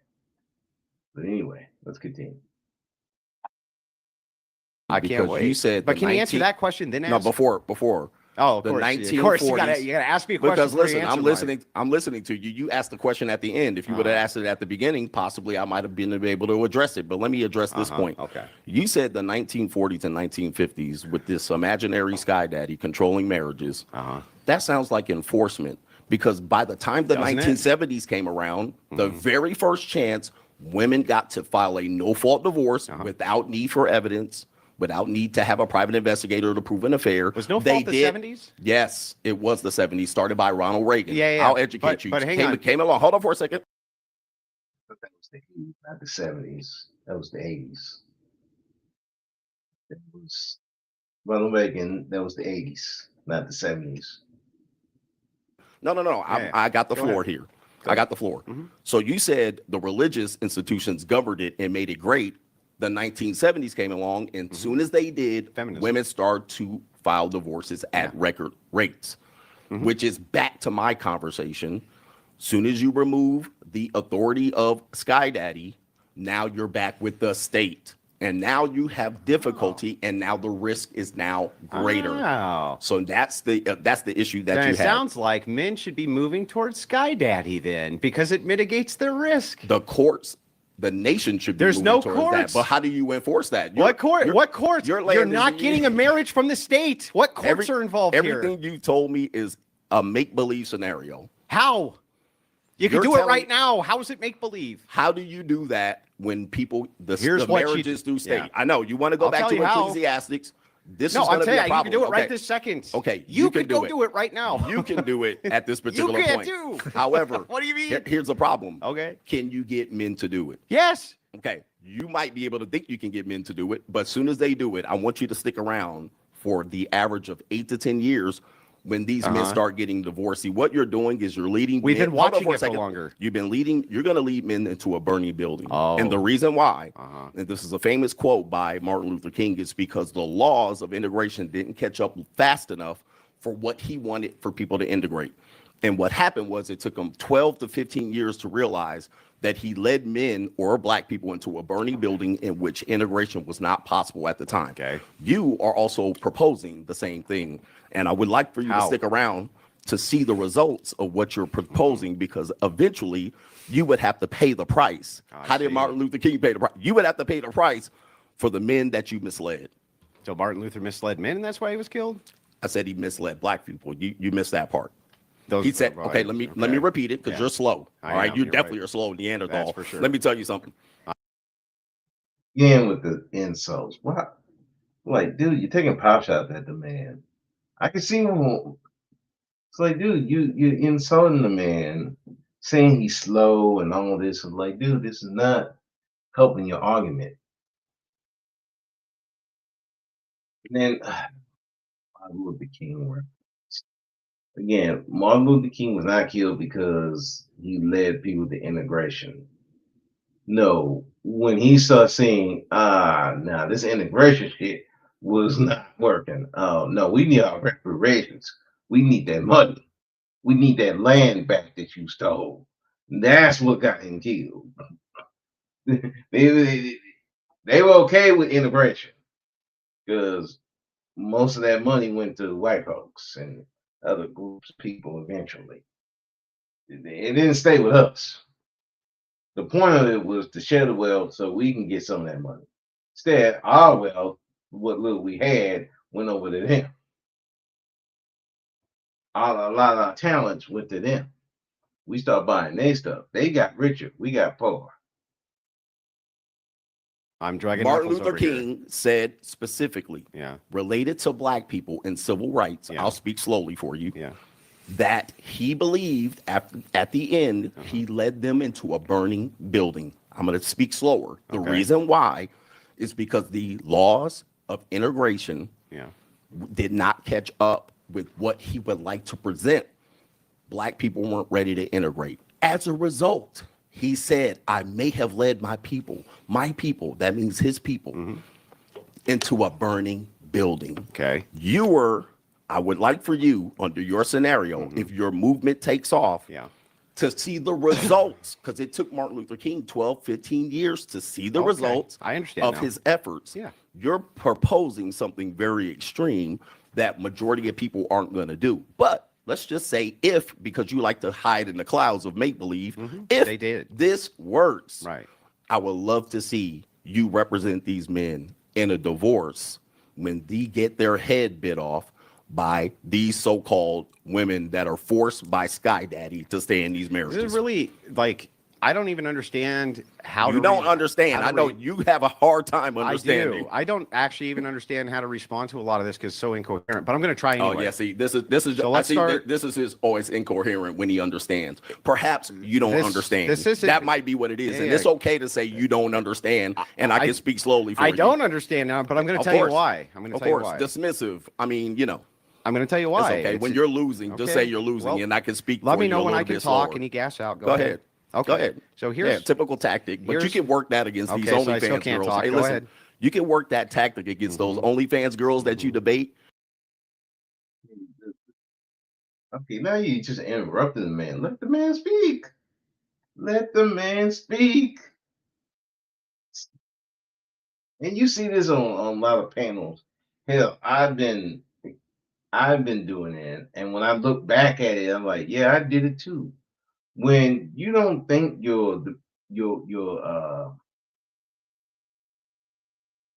when you don't think that your argument is strong enough, you do things like this. You overtalk. You overtalk too much instead of just speak your argument. Let them speak. Plus, you're getting emotional about the argument. Then that causes even more that you overtalk people and you won't let them speak. And this is what Greg Adams is doing here. He's letting him. He won't let the man speak. Let him. You won't even let him explain it enough. So where how you gonna say he's slow if you don't even let him give him time to breathe? It's like you're throwing everything at him. So now he's got to. Okay, what do I answer? Do I answer this? Do I answer this? That? A bunch of people do that. You see some women do that. They'll just throw a whole bunch of stuff at you, and then it's like they expect you to answer. And it's like, wait a minute, let me answer this. Let me answer this first. Let me get this, and then I get to that. So yeah, he's not slow. You're throwing too much at one time, so now you gotta sit back and try to see what should I answer because your argument in your mind is not strong enough to where you can just let him answer. You trying to overtalk him to the point where you're beating him down. So now he can't even answer. And then you add him with the insults and stuff. It's like you're not having a debate no more. Now you're just trying to embarrass the man. It's like, yeah, you're accusing him of what you saying what you're doing, which is crazy. But let's keep going. Mhm. Debating 23-year-old Mhm. ignorant women. They're smarter than you. But now They're you're smarter sitting than you. across from a person. They're always smarter than you. Yeah, you're sitting across from a person here Oh no. that's looking at a Neanderthal, say you don't understand something very Well, let simple. me know when he gas out This so is I the can respond. simplest thing that you can understand. Okay. Your go. Your go. Are you sure? I Please. can actually do it this And time. please, put me to sleep. please. Okay, so Put me to here's sleep. here's why it's incoherent, and there's a bunch of this I don't understand. You keep on saying that these men are going to get divorced, and yet I'm proposing non-state marriages. How are they going to get divorced? Well, you can only say then via common law. But again, you have no defense yourself against These are if scenarios. I don't- mean, come I on, don't- man. Please, you I don't- said I was going to debate somebody This that's going to is- come. why do you this keep is a if filibustering? scenario. Are you? Give me a real scenario, I let you please. speak the entire time. Give me something to speak about. Okay, You're giving me I'm an not if asking you to scenario. speak. I'm You're asking trying you to to invite listen. me to your church. I'm just I'm not going to asking your you church. to Please listen. give me a real scenario. You have to shut up long enough for me to Come do on, it. please. I've been here 30 minutes waiting for you to do it. All right. Give So me a real scenario. Okay, so what I don't understand here, again, and I'm going to ask again, in your incoherent worldview, Okay, please. you keep on saying that these men who I propose this to are going to get divorced, but I'm not proposing that they get married through the state. The state's the one who does the divorces. So the only thing you could say is that there's a potential for common law here. But that's something you yourself cannot guard them from by your own admission. The second problem that we have here is that I don't have to stick around for 10 or 15 years because we can look at the numbers right now in religious marriage for what this looks like. And here's what this looks like. If you're a Catholic, you're way less likely to get divorced. And if you're Orthodox, even less likely to get divorced. And it's because of that ecclesiastical structure. You're not ever going to be able to prevent all risk from divorce, not under anything. Thank you, God. That's the most realistic thing you've said all day. But not under any system is that going to be the case. But why are Catholics getting divorced? How do they get divorced? They get annulments. They don't even get divorces. Okay, and it's a really long process, and it's rare. Christians have a similar divorce rate than the secular. No. So they have a very close. So how do they get divorced? I'm going to How explain. do Christians get divorced? I'll answer your question. Please tell me, because I know how to get divorced. So right into the divorce court. Yeah, I know. So because they call it a state marriage. Right. Yeah, and I'm proposing that they don't do that, right? Okay, a land of make-believe. How's that a land of make-believe? You can go fucking do it right now. Please tell me what are you talking about? What percentage of people do this particular thing that you're doing, that you're proposing? Why would that matter? Let's say it's one person. Okay, why would that matter? It's one person. So you're taking a very small chance. You're arguing against me that has millions of people on my who side. are getting divorced and you don't want But them you're to. telling me a small 20 people in a little house on the prairie Yeah. that you govern people without electricity and you riding horse and carriages. Yeah. You're telling me this small percentage of people are going to lead a movement of doing something you're proposing here on YouTube. This is going. How many people are doing this? Okay. Why would that matter? It would matter because then we can use some data to determine, do these people end up in divorce? Well, we can more do it. than likely. This is great because we can look at the data. So let's would look love at. to, please. Do you want to look at the Catholic data and Orthodox data for marriage? We're talking about your ecclesiastic proposal. That's what we're talking about. This is the Okay. ecclesiastical proposal. If we're using Catholic and Christians, their divorce rate tends to be very close. I'll look it up. It's very close. Let's Not go ahead and look Catholic. it up. Hold on for a second. Self-ID'd Christians. Okay, Self-ID'd Christians. Okay. Self-ID. Self-ID. No, let's just put Christians. Christian? He's like, Christian and Catholic? he likes You have to dice up- define- you have he to tell likes me what di- a Christian He likes is. to dice up all of these people. Christians and Catholics, they are two different things. They kind of the same, but they ain't the same. So it's kind of like, but the point of it is that what Wilson is saying is that unless you're with the state, you're not going to get a divorce. The problem is, again, who's going, like Greg Adams is saying, who's going to go do that? What group of men and women are going to go do that? It's just like I say with the closest thing I can say for black people is the NOI. Who's going to go to involve themselves in the Nation of Islam? It's not a lot of people that's going to do that. The black people in particular, they ain't leaving that Bible. They not leaving the Baptist church. That ship has sailed. Hell, they ain't even go. It's more women in the Baptist church than the men. So if the men ain't even going to the Baptist church, what you think they're gonna go to the NOI for? They're not going there. They're just doing them. So I'm getting what Greg Adams is saying. Is like most people are not gonna go do that. However, Wilson is saying that if you do my way, you're less likely not to get. You're less likely to not get a divorce. But Greg Adams not hearing him, and he said, "Yeah, we have actual proof that this is happening." But again, yeah, there's a lot of proof. They don't have a high rate of divorce either. But how many are going to do that though? Well, and listen, I would love to go to your church one day. I would be a wonderful guest, and I would love to thump the Bible, and I would love to say a prayer with you. However, this conversation is entering. Can we pull up my screen? Very much a Sky Daddy conversation, which All right, we got it's about belief. Who brought up Sky Daddy? You brought it up about we got the divorce rates ecclesiastic pulled up right marriage. here. That's not. You brought that up. What is that? So that is a religious argument. If you're an which more atheist, you people should in be a able religion- to Okay, listen, contend listen, with that. A lot of people would not want to do that. You're telling me a small percentage Who of people are going to cares? do this. We're talking about mitigating the rates of divorce. It now, doesn't matter how many can do we it. move forward from this one? We agree to disagree. No, we Can don't mo- agree to disagree. I Okay, so need you want to counter keep it here in arguments. your land of make-believe. I want counter No, I'm arguments. not going to argue in your land of make-believe. Yeah, in the because you clouds. can't. Because You have no counter it's arguments. ridiculous. It's You don't have ridiculous. one counter argument. Here's a counter argument. Okay, what is it? There's no God in marriage. How many times do I have to say that? That's an If you assertion. end It's not an argument. If you end up in divorce court, God doesn't matter. None of this matters. That's real. That's the realest argument that you can possibly hear. Soon as you How do go- you end hold on up for in a second, hold on. divorce court without the state? Hold on for a second. Hold on How? for a second. Hold on for a second. I'm going to tell you how. Okay. In the 1940s, which you so love, I don't know why you don't live there. You look like you live there. You're dressed like you live there. They Here's wore the problem. hoodies and Hold on for a jeans in the second. 40s, Hold, did they? hold on for a second. Here's the problem. Okay. These people, under your authoritative, godly marriage, Yeah. still got divorced at high rates No, they once didn't. no fault divorce showed up. It started at 25%. Then by the time you get here, it's close to 40 and 50%. It's still prevalent. I'm giving you the reality That's here. not the You're trying reality. to drag me back over here to the little house on the prairie. It's not working. It's not going to work with me. How about this? How about a counter argument? If Can I get one traditional of marriage, those? I gave you one. What? I mean, come on, man. What is the Come on, counter man. argument? Come Listen, on, man. It's not a listen, counter listen. argument. What's the counter argument? There's no God in marriage, and divorce That's an court, assertion, not there's an no argument. God in divorce court. God's not an I assert argument. that there's no Okay, well, God there in is a divorce God in court. divorce court. Argument defeated. Exactly. Argument Yeah. defeated. Oh my goodness, It's boy! so All right, do you silly. need your sandbox outside? Did you miss your toys? It's just Did you not get a ridiculous. nap? Like, Here's a I problem. want an argument, This is the dude. absolute argument. Okay. You're trying to drag me to church. I'm taking you outside of church. You can't combat it because you want to battle inside the church. I'm not letting you.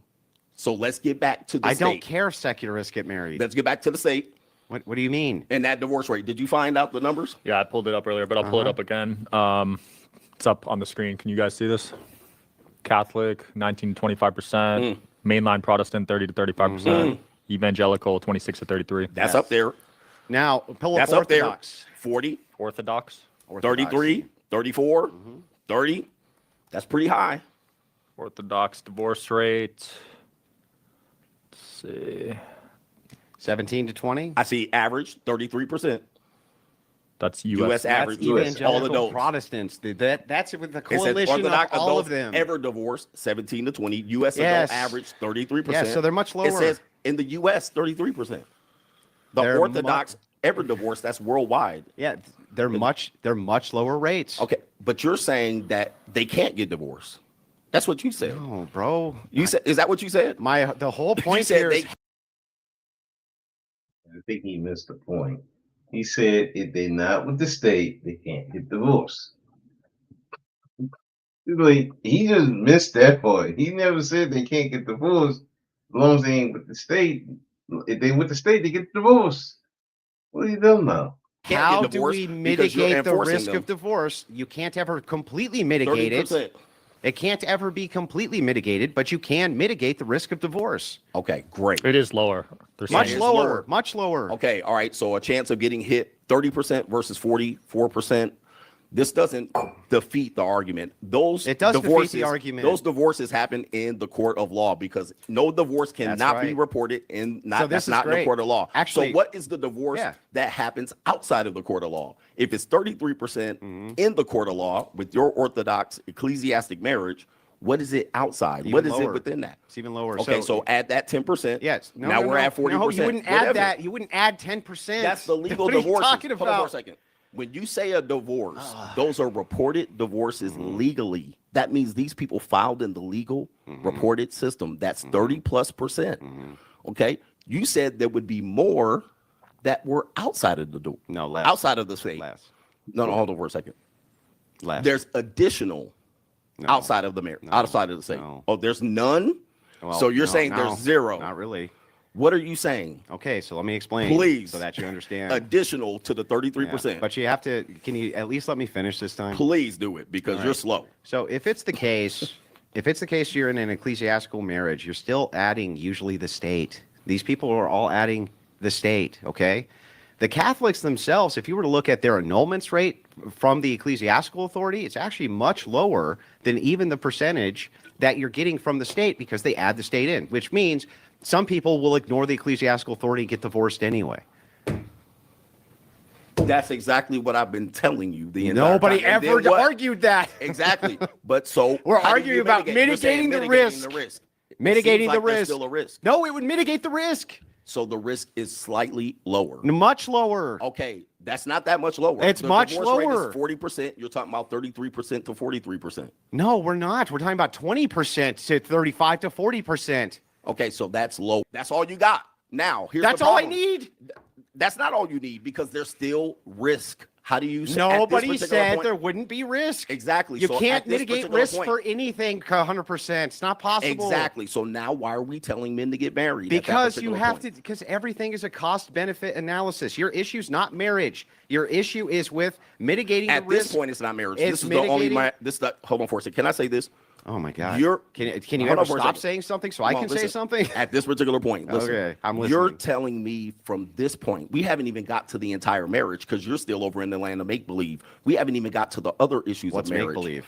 Hold on for a second. We still haven't got to the other issues of marriage. I'm willing to so get to you're everything. telling me about the mitigation risk, and we've wasted too much time on it. Can we talk about the other issues of marriage? Well, which are okay. sexless Can we marriage. at least wrap this up? Yeah, Please. let Andrew finalize this, and then Yeah, we'll move on to so that. the thing is like, the problem is you said it was a great institution. If you say it's a great institution, even when it was a great institution, people were still getting divorced. So if that's the case, what you're really after is just mitigating risk. And I'm giving you a perfect way to mitigate risk, right? And the fact of the matter is that it is becoming more and more popular to do it this way. Prenup plus ecclesiastical authority almost mitigates your risk entirely, except for common law, but you can pick the state to live in for that. And you, by your own logic, can't defer from common law either. You can't protect men from that. So the thing is like, you can't have it both ways. You can't agree marriage is good and the backbone for the West and you really like it and it's fucking great and it's a great institution, but also don't do it because it's make-believe that you can mitigate risk even though you can right this second. That's insane. Listen, All right, final I'm point. listening. final point. Let's get to the other risks that are associated with it. We got that. That's we not a tackled final that point on this. That is Make the final point and then listen, go to listen. that. I'm a grown man. I'm not 22-year-old OnlyFans. I'm going to say what I want to say. Listen to this. At this particular point, You got we're me moving on that forward. one. Listen, we're moving forward. Okay, we're moving At forward. this point, what are the other risks that we want to guard against? We got the divorce. You're going to put them on the ecclesiastic paperwork. Less people are doing that. Not a lot of people know how to do it. He just got married. He didn't do it. All right. I can almost guarantee. Probably not. Exactly. So what? So now, less people are going to do this. Not a lot of people know that. Not a lot of men are going to So it prepare sounds like we themselves to should do try to that. change that, huh? Exactly. So that would be I a agree. very tough We should scenario, try to and change it. most likely it's not going to happen moving forward. Okay. There are other issues in marriage Okay, let's that get to 'em. typically, if depending on what authority you go under, are still a risk for men. Yes, it's great for the backbone, but a lot of men are in sexless marriages. A lot of women are in sexless True. marriages. The percentage of affairs in marriages Mm-hmm. are still a big issue. That can't be addressed. Oh. Those risks are going to be tough. And now you have an issue because now whoever's your authority has to mitigate that risk. Now all of a sudden they have to govern or socially pressure the women, and that's going to be difficult to do. 20%, 30% of sexless marriages, 20, 30% of people having affairs. This is not the intent of people who get married. So yes, we have the divorce. We set that aside. Now, what about within the marriage? How do you mitigate the risk for that? I'm assuming you're going to have the ecclesiastic come through the home and force the wives to fuck their husbands. Oh, that's quite the straw man. But I'm assuming. I'll go ahead and answer. Actually, the ecclesiastical authority does mitigate against this, and here's my proofs. Proof one: if it is the case that you get married to a woman who's a virgin, but she's a virgin because she's a Christian, hang on, let me get through the entirety of the argument before you start freaking out. If it is the case, Virgins. your chances of that marriage ending, very, very, very small, one. And two, they report that they have a happier sex life.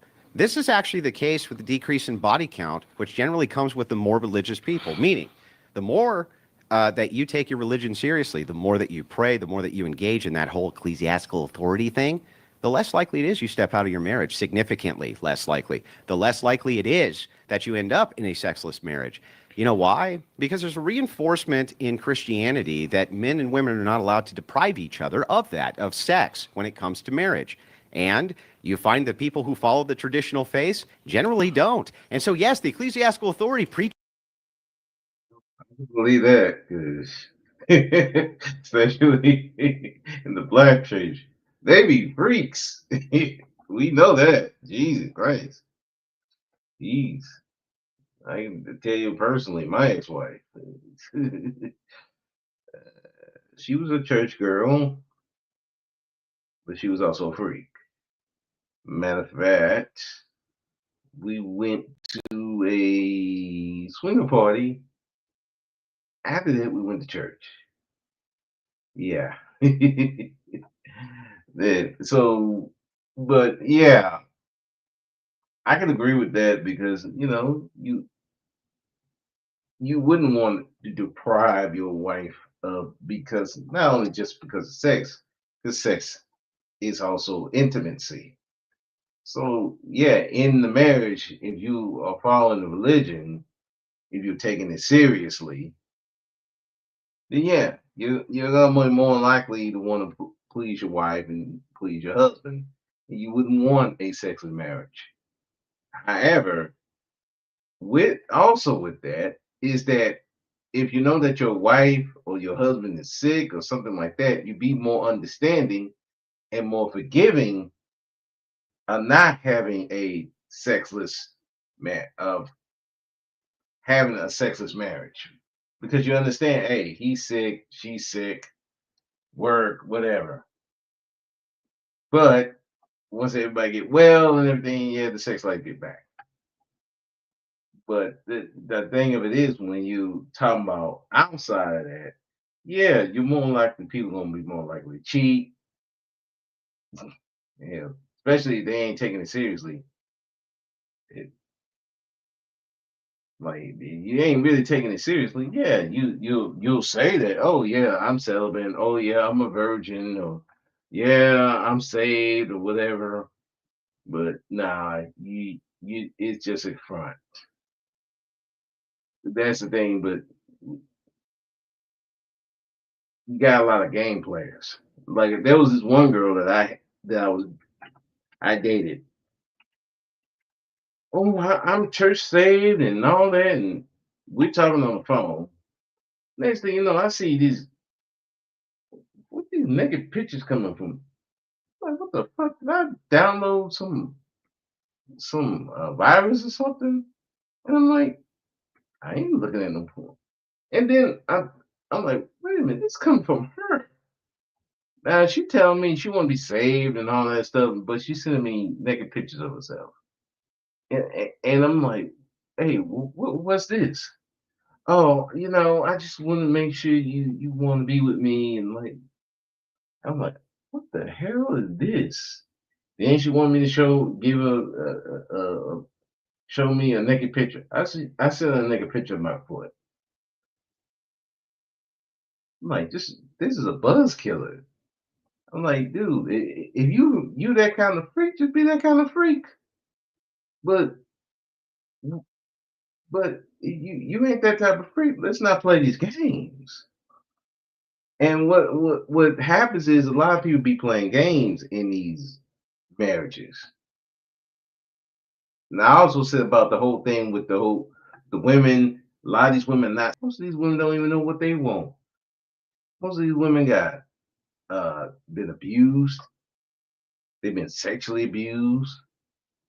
They've been I don't want to say they had a lot of experiences and they're not willing to have that conversation with their partner. And sometimes because the partner don't really make them feel comfortable enough to have those conversations.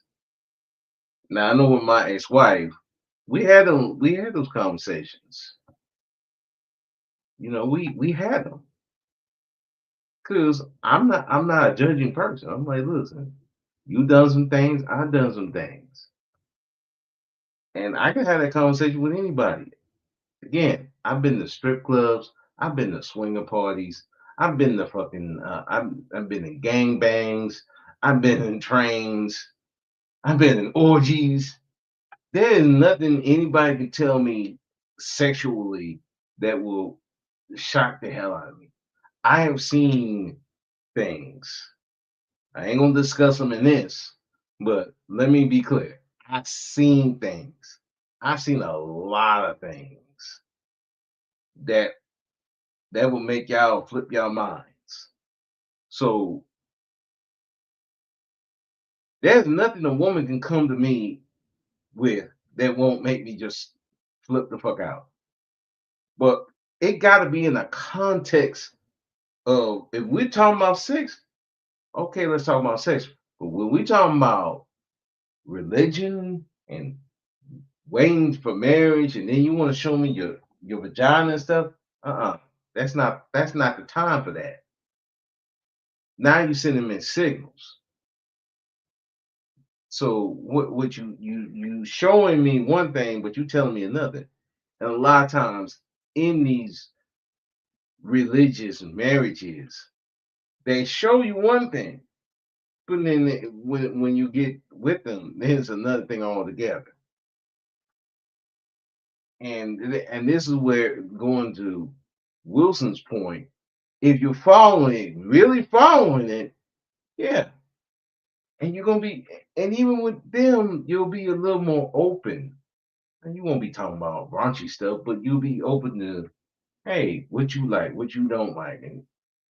But if you hiding and you flip flopping, you more likely to hide your shit, and then now you playing games. You want the freak to come out, but then you want to hide because you're afraid the partner gonna look at you funny. And it's gonna come out no matter what. And if your partner ain't ready for your sexual side, yeah, that's gonna dry up the vagina, and that's gonna shrink the penis. And this is when you get these sexual, and along with, job changes, health changes, you get stuff like this. You're in a sexless marriage, because you forget why you're here. You're here to make sure your partner good. You're good. Your man or woman, make sure they good. I know me. One thing I can honestly say with my marriage, sex was not the problem. I never experienced a sexless marriage. Shit. Even after the marriage went away, shit. we weren't that sexless. I can give you that one. But even then, like you say, in a religious marriage, you can't even prevent that. So it's kind of like, it doesn't mitigate it. I mean, it mitigates it, but it doesn't erase it. Teaches that from the pulpit. Sorry, lady, you gotta fuck your husband. That's part of God's law. Yeah. What do you got for him? Go out and just fuck everybody? What are you going to do to mitigate? By the way, you're at the mercy of the same criticism. You can't mitigate guys' girlfriends from fucking around on them any more than you could a person's wife. You can't mitigate them stepping out on them. You can't mitigate them treating them like shit. You can't do anything. At least I have a mitigation here. You have nothing. You have nothing. Just liberal degeneracy. Give me something you could do that would give any kind of fail-safe against this. One thing. I don't know what communities you live in, but your church pastor is going to be very busy walking in all of these bedrooms, preventing divorce and enforcing women to sleep with their husbands. Now, the first leap of faith that you have, hold on for a second. Oh, I heard you. The first leap of faith is virgin. Okay, if we look at the stats, please pull up the stats of how many women qualify as a virgin. On virginity. You said that's virginity. I'm just letting you know. You brought it up. In America? Now, in America, what women percentage qualify as virgins? All right, so you're going to say very few. So you know this. 7%, age 22 to 34. 7%? Yeah. Okay. Do you know what? So now we have. Do you know what a baseline for an argument is? That was the baseline. Yeah. You want to say now? Do we want to increase the body count? Yeah, I mean, because yes, if you're looking, that was the whole point of the baseline of the argument. So right now, if we can pull up how many women in Gen Z, because this is marital age women, would have a body count lower than 5. No, because millennials are also marriageably aged. What do you mean? Okay, millennials, younger millennials. Okay, because there's no point in older people getting married. They're not procreating. All right, they're gonna have 1 or 2 kids. Older that doesn't help us. Procreate. Not that much. All right. That's They're going to true, have one but or two kids. the All right. thing- Listen, it said in the What do you Bible, in mean? your Bible, it says Yeah. be fruitful and multiply, not add. All right. We're not adding one little autistic kid. We're multiplying. That would be All right? multiplying. No, it wouldn't be multiplying. Yes, Having it would. one little bright if you ass have kid. 3 and you have one more, that's All you right. multiplying. However, multiplying by one. All right. That's So not an answer. multiplying. Okay. Listen. We're multiplying Okay. by multiples. You know what I'm talking about. Now, listen. Yeah, that is a you multiple want, that we're hold on for a second. multiplying Hold on by. for a second. You want to convince me Uh-huh. that there's going to be women of low body count in this secular world we live in to make your scenario They're more work, to likely to- enforce women to have Yeah. sex with their They're gonna be husband more from like- the pulpit. Yeah. Do you see? Yeah. This is very strange. Well, I have from all a the data secular to back person. my. Show me from anything. a very small percentage. I mean, Uh-huh. it works in a podunk town. I don't Doesn't know where just you're work in a from. podunk town. We're talking about the metropolises. We're talking about major And cities. how is your And you're talking plan about going to mitigate virginity. that? How You're is your I plan asked going to you- mitigate remember, that? I don't know if you remember. I asked you. All right. And I This is the told question you. and you came back with virgins. No. And you came back with God. enforcing Why sex do from you the only get pulpit. half the argument? That's why you can't respond to my arguments. So let's do it again. If you want to Please. mitigate, Force women to have lower body You're counts. not, dude. How's it force? Go ahead. How's it force? You're the one enforcing sex. How with the is it? husband. How? do you How are we enforce sex- using force? How are you enforcing sex to the through husband from the pulpit? through social pressure, doofus. The same way you would with Okay, everything. Gentlemen, your wife is going to have sex with you because church reverend enforced her to have sex with God. you. Do you think? Okay, please pull up the chat. Yeah, pull His up the chat. suggestion is to Uh-huh. have a church reverend enforce you They're to not have enforcing burning it. desire to have sex with your Enforce husband. requires force. Enforce is a derivative of force. You can't enforce absent force. No one's saying force. This is how your sex is going to be had in his marriage. Uh-huh. It's through enforcement through the religious pulpit. No, it's gonna be this the is idea- 2025, if it's and we're the still here idea- somewhere on Little House on the Yeah, Prairie. if it's the idea, To be fair, now Greg is just being a dick at this point. He never said that the church is going to enforce it. It's the people around the people that you go to church with. They'll probably enforce it through social, like anything else, like peer pressure. Basically, Wilson is saying peer pressure. Peer pressure is going to get these women to act right. Because if their peers is like, nah, you out of pocket, you need to shape up. Yeah, they're more likely to listen to them than maybe they're more likely to listen to them, right? And Greg is like literally saying, "Oh, the church is just gonna come in there and manage your marriage." Like, it's not what Wilson is saying. He's saying that the social pressure, the people that are around you, they're going to pressure you more. I don't want to say pressure. Yeah, let's just go with peer pressure. Peer pressure. So, oops. God damn it. Burning Enforcing it. desire to have sex with your enforce. husband. Yeah, it's a sorry about that, y'all. You just saying the social same thing, everything.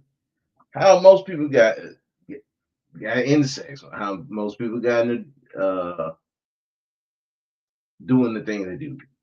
Social pressure, peer pressure, doing things you didn't want to do, but you did anyway. Peer pressure. That's what Wilson is talking about. Greg is like, no, you're gonna have the church, you're gonna have the pastor come in. It's like, come on, dude. This is a debate, or you just want to embarrass the man. It's like, come on, man. This you see why I would say Greg Adams lost a lot of this. And it's not just because he didn't have good points, it's just the name calling and then just this picking at the man. I can see why Wilson getting frustrated. I'd be frustrated too. You ain't listening. You just want to overtalk me. And I'm like, nah, I ain't about to put up with that bullshit. requires force. Enforce is a derivative of force. You can't enforce absent force. No one's saying force. This is how your sex is going to be had in his marriage. Uh-huh. It's through enforcement through the religious pulpit. No, it's going to be this the is idea. 2025, if it's and we're the still here idea- somewhere on Little House on the Yeah, Prairie. if it's the idea, I would love that to have women this reality. If it's the idea that women have and men have both, that they're not supposed to deprive each other from this because that Right. is how they live the life of a Christian. The case of the matter is that they try to keep themselves sexually appealing to the partner. They try to keep themselves moving towards that state where they're found appealing. That's part of that. Why do you think? And by the way, you keep saying force. Can you Enforce. demonstrate anywhere that I said that there would be any force involved with any of this, or that it's I even said necessary? enforce. Enforce is force. Correct. That's what. So I was So correct where by is using the force? Where? You tell me. You're the one. You that's gonna asked the take- question. Wait, you're the one that told me the church reverend is going to come enforce marriage. No, and sex. when? You said that earlier. No. I said the Enforcement ecclesiastical from the authority from the uses pulpit. social pressures. Social pressure That's to not make your force. wife fuck your husband. No, you're not So making them that's- do anything. Okay, to encourage them to fuck their Yeah. husband. Okay, this Don't you encourage people's wives to fuck them? I don't need to be in their bedrooms that much. Yeah, I can't mean, if force her somebody, to do if a, anything. wo- if Listen, I somebody can't called force you, a woman to do if very a woman much. called you and said, "I don't sleep with my husband. He seems angry at me," would you encourage her to sleep with him? I wouldn't encourage her to do anything, especially with You me. wouldn't I don't encourage mess her with to do I don't mess with married women. That's their Brilliant. business. So your solution is their fucking nothing. Nothing. My solution is very clear. What is it? You're telling me at this Yeah. particular point that you're going to enforce through social pressure. Social pressure. That's not Hold on for a force. second. Social There's no pressure enforcement. enforces women to be very promiscuous at this particular point. Uh-huh. Now, you're talking about 7% of the population or better, maybe 10, that are going to fall under this category, and this is going to lead a wave of women sleeping with their husband through social pressures when social pressure quite tells them the opposite. Let me move. Let me I don't handle even know this. what the hell you're talking about at this point. Exactly. It's very difficult. I know. It It's is very very difficult for difficult. you. I know exactly, and very nice tactic. But listen, Yeah, I think he's intentionally trying to do this. Wilson is saying under that religion, which is at least ecclesiastics, Catholic, within that group, they will have the peer pressure to pressure the women to have sex with. Don't deprive your husband. That's out of pocket. You're married to him. Give him some sex. Or if there's the guy, hey, bro, you need to, hey, take the wife to dinner or something. Get in the mood or something. You know, don't be just going out here. Oh, she ain't giving me sex. Let me go get a hoe on the side. No, we don't do that here. We ain't with that.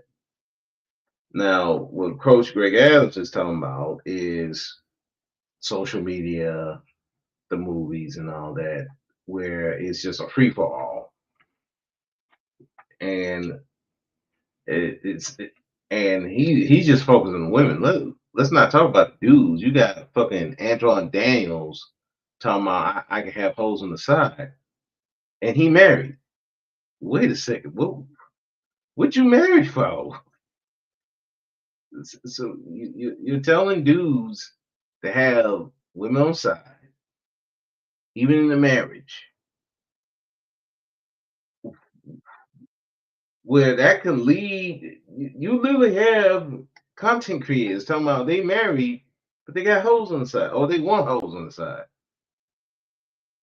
Hell, you got content creators supposed to be married, but they having with virtual sleepovers with a whole bunch of women, and you wonder why that some of these dudes get caught up with these other women.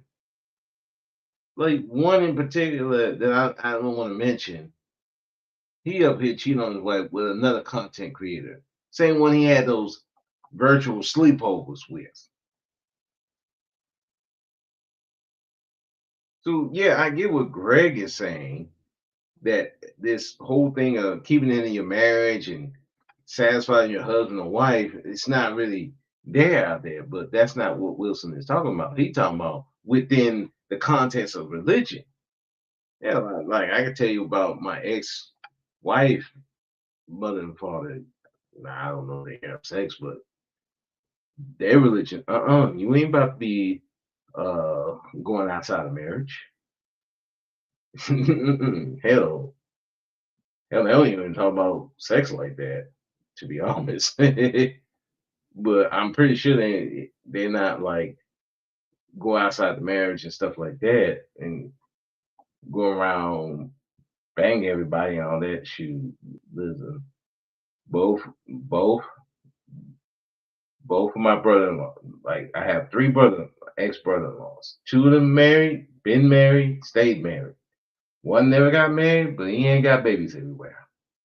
I don't know if he do the sex thing, pumping and dumping. If he ain't telling me, and I'm not close enough to even talk about it. But I know that they don't have babies everywhere. The two that married, one had one daughter within the marriage. The other one, well, he never had children, but he adopted her son. And then, like I said, the other one never no babies anywhere. Even my ex-wife, like she wasn't a baby mama per se. I'm not gonna talk about the daughter, but that's a dark story. I don't want to talk about that part. But she didn't have babies everywhere. And I wasn't the type. I'm not dropping babies in nobody I'm not married to. I'm just not gonna do that. I don't want separate families like that. I didn't want that. So it again, it just depends on the people that you're around. You're around the right people who got the right mindset. Yeah, you're not gonna have a sexless marriage, and you're more likely not gonna get a divorce like that. It's not guaranteed. But I don't know. It's just like we're going with the whole thing in marriage worth it. And then we're trying to mitigate marriage, mitigate the risk of divorce in marriage, and mitigate the problems in marriage. And like, so there's no, you can't mitigate that. You can't mitigate problems. Your wife can develop a health issue. My wife developed a health issue, and I had to be a caretaker, which meant no sex for a bit. Now, I don't consider that sexless marriage because we didn't have sex because we just didn't want to. We just didn't have sex because she was sick. But even though sick for a minute, and even then we would try to get it in on some level. On some level. Just saying. But I don't think you have to be in the ecclesiastic to do that. You just gotta have people with the same mindset. Hey, we're gonna make this work.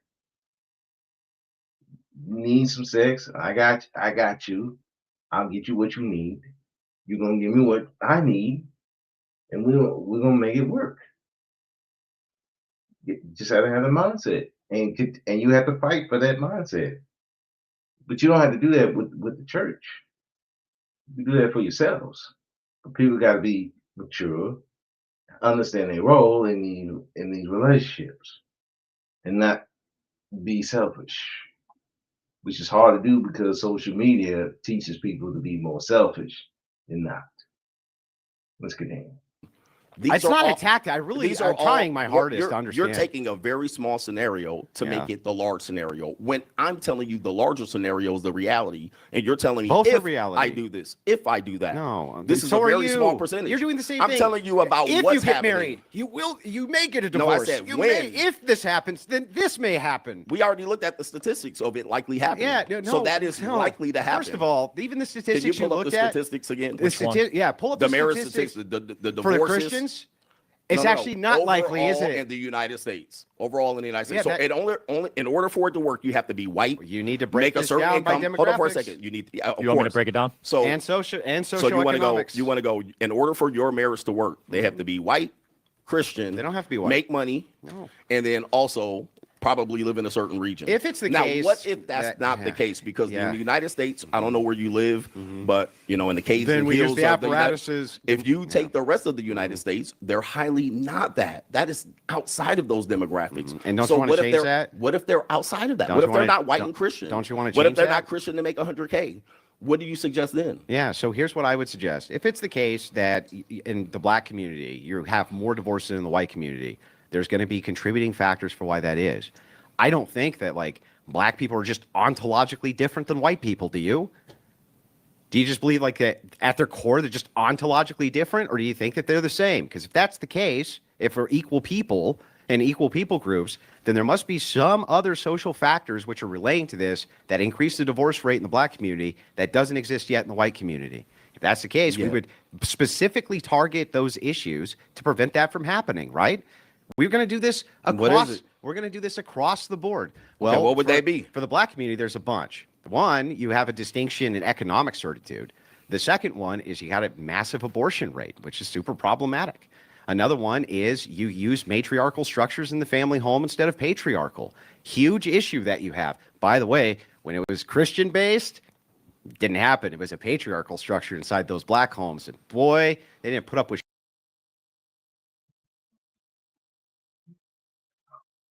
It was more patriarchal with the men race. It wasn't that patriarchal.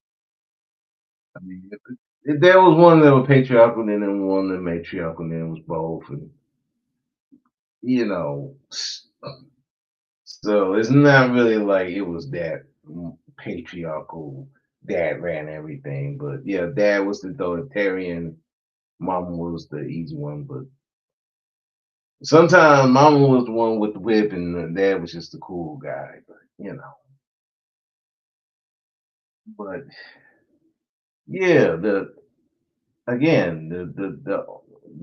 black version of the ecclesiastics and the Catholic is the NOI, the Nation of Islam. That group will be your group. But again, most black folks are not going to go with the NOI. So yeah, and even the white community, the divorce rate is getting higher. Yeah, you see, I'm like, hey, you're not that far behind on the divorce rate. Ours is high. Don't get me wrong, but y'all are not that far behind, and it's starting climbing. As more you get out of work, yeah, that divorce rate gonna go up. And you talking about our abortion rate is high. Remember, we didn't have to go to we didn't go to Congress. We didn't have those Supreme Court judges voted in to make sure that our birth rates don't go down anymore. We're not the ones that went to the Supreme Court, filled up that Supreme Court so we can overturn Roe v. Wade. That was white folks. And even though that Clarence Thomas wrote the thing, I know, again, 4 white men, 1 white woman voted for that thing to get overturned. Everybody was mad at Clarence Thomas. Clarence Thomas only wrote it. He couldn't make it happen. It took 4 white men and 1 white woman to make that happen. Why would if your marriage rate was that high and your birth rates were high, why would you need to fill up those Supreme Court seats? Why would this big backlash against abortion? It was because of black folks. White folks don't care if we abort our babies. They don't give a shit. Hell, let's be honest, they don't care if we having a bunch of babies to be real. It's just a talking point to get away from the fact how they stealing all the money, but that's beside the point. But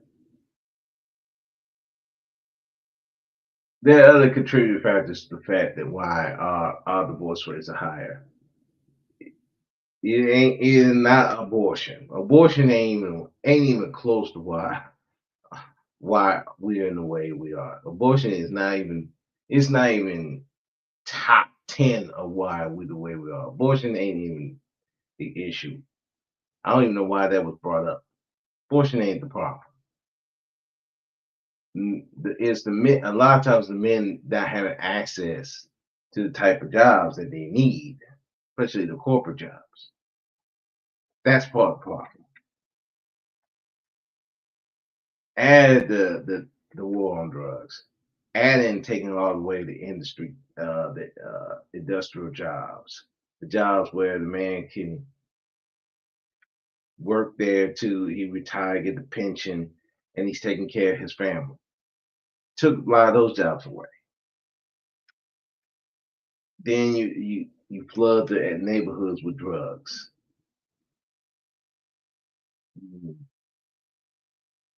Then you have the war on drugs, and then you had the 3-strike rule, and now the men can't get jobs because they got felonies. So now they're dependent on a woman and living off her Section 8. How you gonna have a patriarchy? How you hell fuck the patriarchy? How you gonna be function as a man and you living under a woman? And that's not just because they were just lazy and they want to do that. Was a system in place putting them under that situation.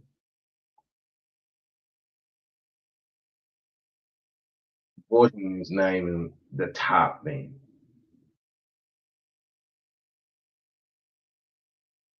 But I digress. Shit, not the case anymore. So you have multiple factors here which need to be addressed. I agree with that. Nobody ever disagreed with that, though. What we're trying to do is look at the mitigation of risk, and even for the black community, We handled that already. If the black community moves in to these conventionally traditional churches, they still will have the same ecclesiastical authority, which will assist them in governing their marriage that white people would have, and it would still assist with the mitigation of risk. What's the alternative? It's just degeneracy, right? The alternative is just like, well, just hump them and never get married. Well, what good does that do for blacks? What good does that do? It just leads to more abortion. It just leads to more degeneracy. It leads to high crime rates, and the single motherhood's out of control. So, like, what are you doing to prevent any of that? Nothing. Nothing. Tell me what? What? Okay, thank you. You said things that people have known for the past 45 years, You but I didn't answer the appreciate that. question. Hold on for a second. Thank you for contributing to a common conversation that people know, but you offer no other solution. That's great. Even Now, I here's did. the problem. Here's a problem with this. It's an if scenario. That would be great if we can go back to this. It would be great if we can go back and look at and say that blacks, when they were in the 40s and 50s, they had more stable relationships and marriages than even white folks. Here's the issue. Okay. Why stop at the 40s? Let's talk about 1863. Okay. Your tradition seems to always hit this point of 1940s where you shine this light of traditionalism that you've never lived in, that seems to be in a snapshot of something that you don't even know about. Then when I fast You're not forward even 20 saying anything, dude. again, you're not listening. When I fast forward to 1970, Because it's gonna go. Oh, 2 hours. What is wrong with y'all? The question is married working or not marriage versus single life. Devon, yes, initially it was marriage worth it. It turned into marriage versus single life. That's why I put that there. That's what initially it was. But when you start talking about being single versus if you why get married at all, it's better to be single. You ain't gotta be tied down to the state. What you think that is? That when you ain't talking about marriage, then what you talking about? Being single. You saying his thing is avoid marriage altogether. So what do you think that is? Single life. So that's why I titled it the way it was. Okay? That's why.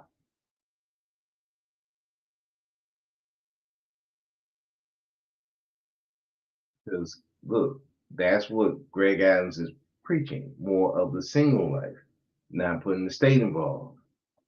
Staying away staying away from cohabitation and stuff like that. So you don't have this risk of divorce and risk of being harmed in relationships. That's why I put it as title.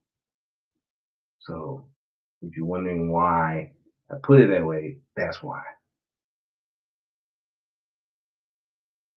So just trying to be different. But anyway, I'm gonna end it off here. I will catch this up. We'll do part 2. This has already been 2 hours, and I want to go to bed. I got work tomorrow. I got people coming over to fix my generator. Then I gotta go do some Ubering, put some money in my pocket. I got shit to do. But as always, thank y'all for coming through. Thank you for straight to the point coming through again. Thank you, Devon Jenkins, even though, again, I titled the way I did for a reason. But thanks for your input. And with that, I am out. Y'all have a good one. See you next time. Peace.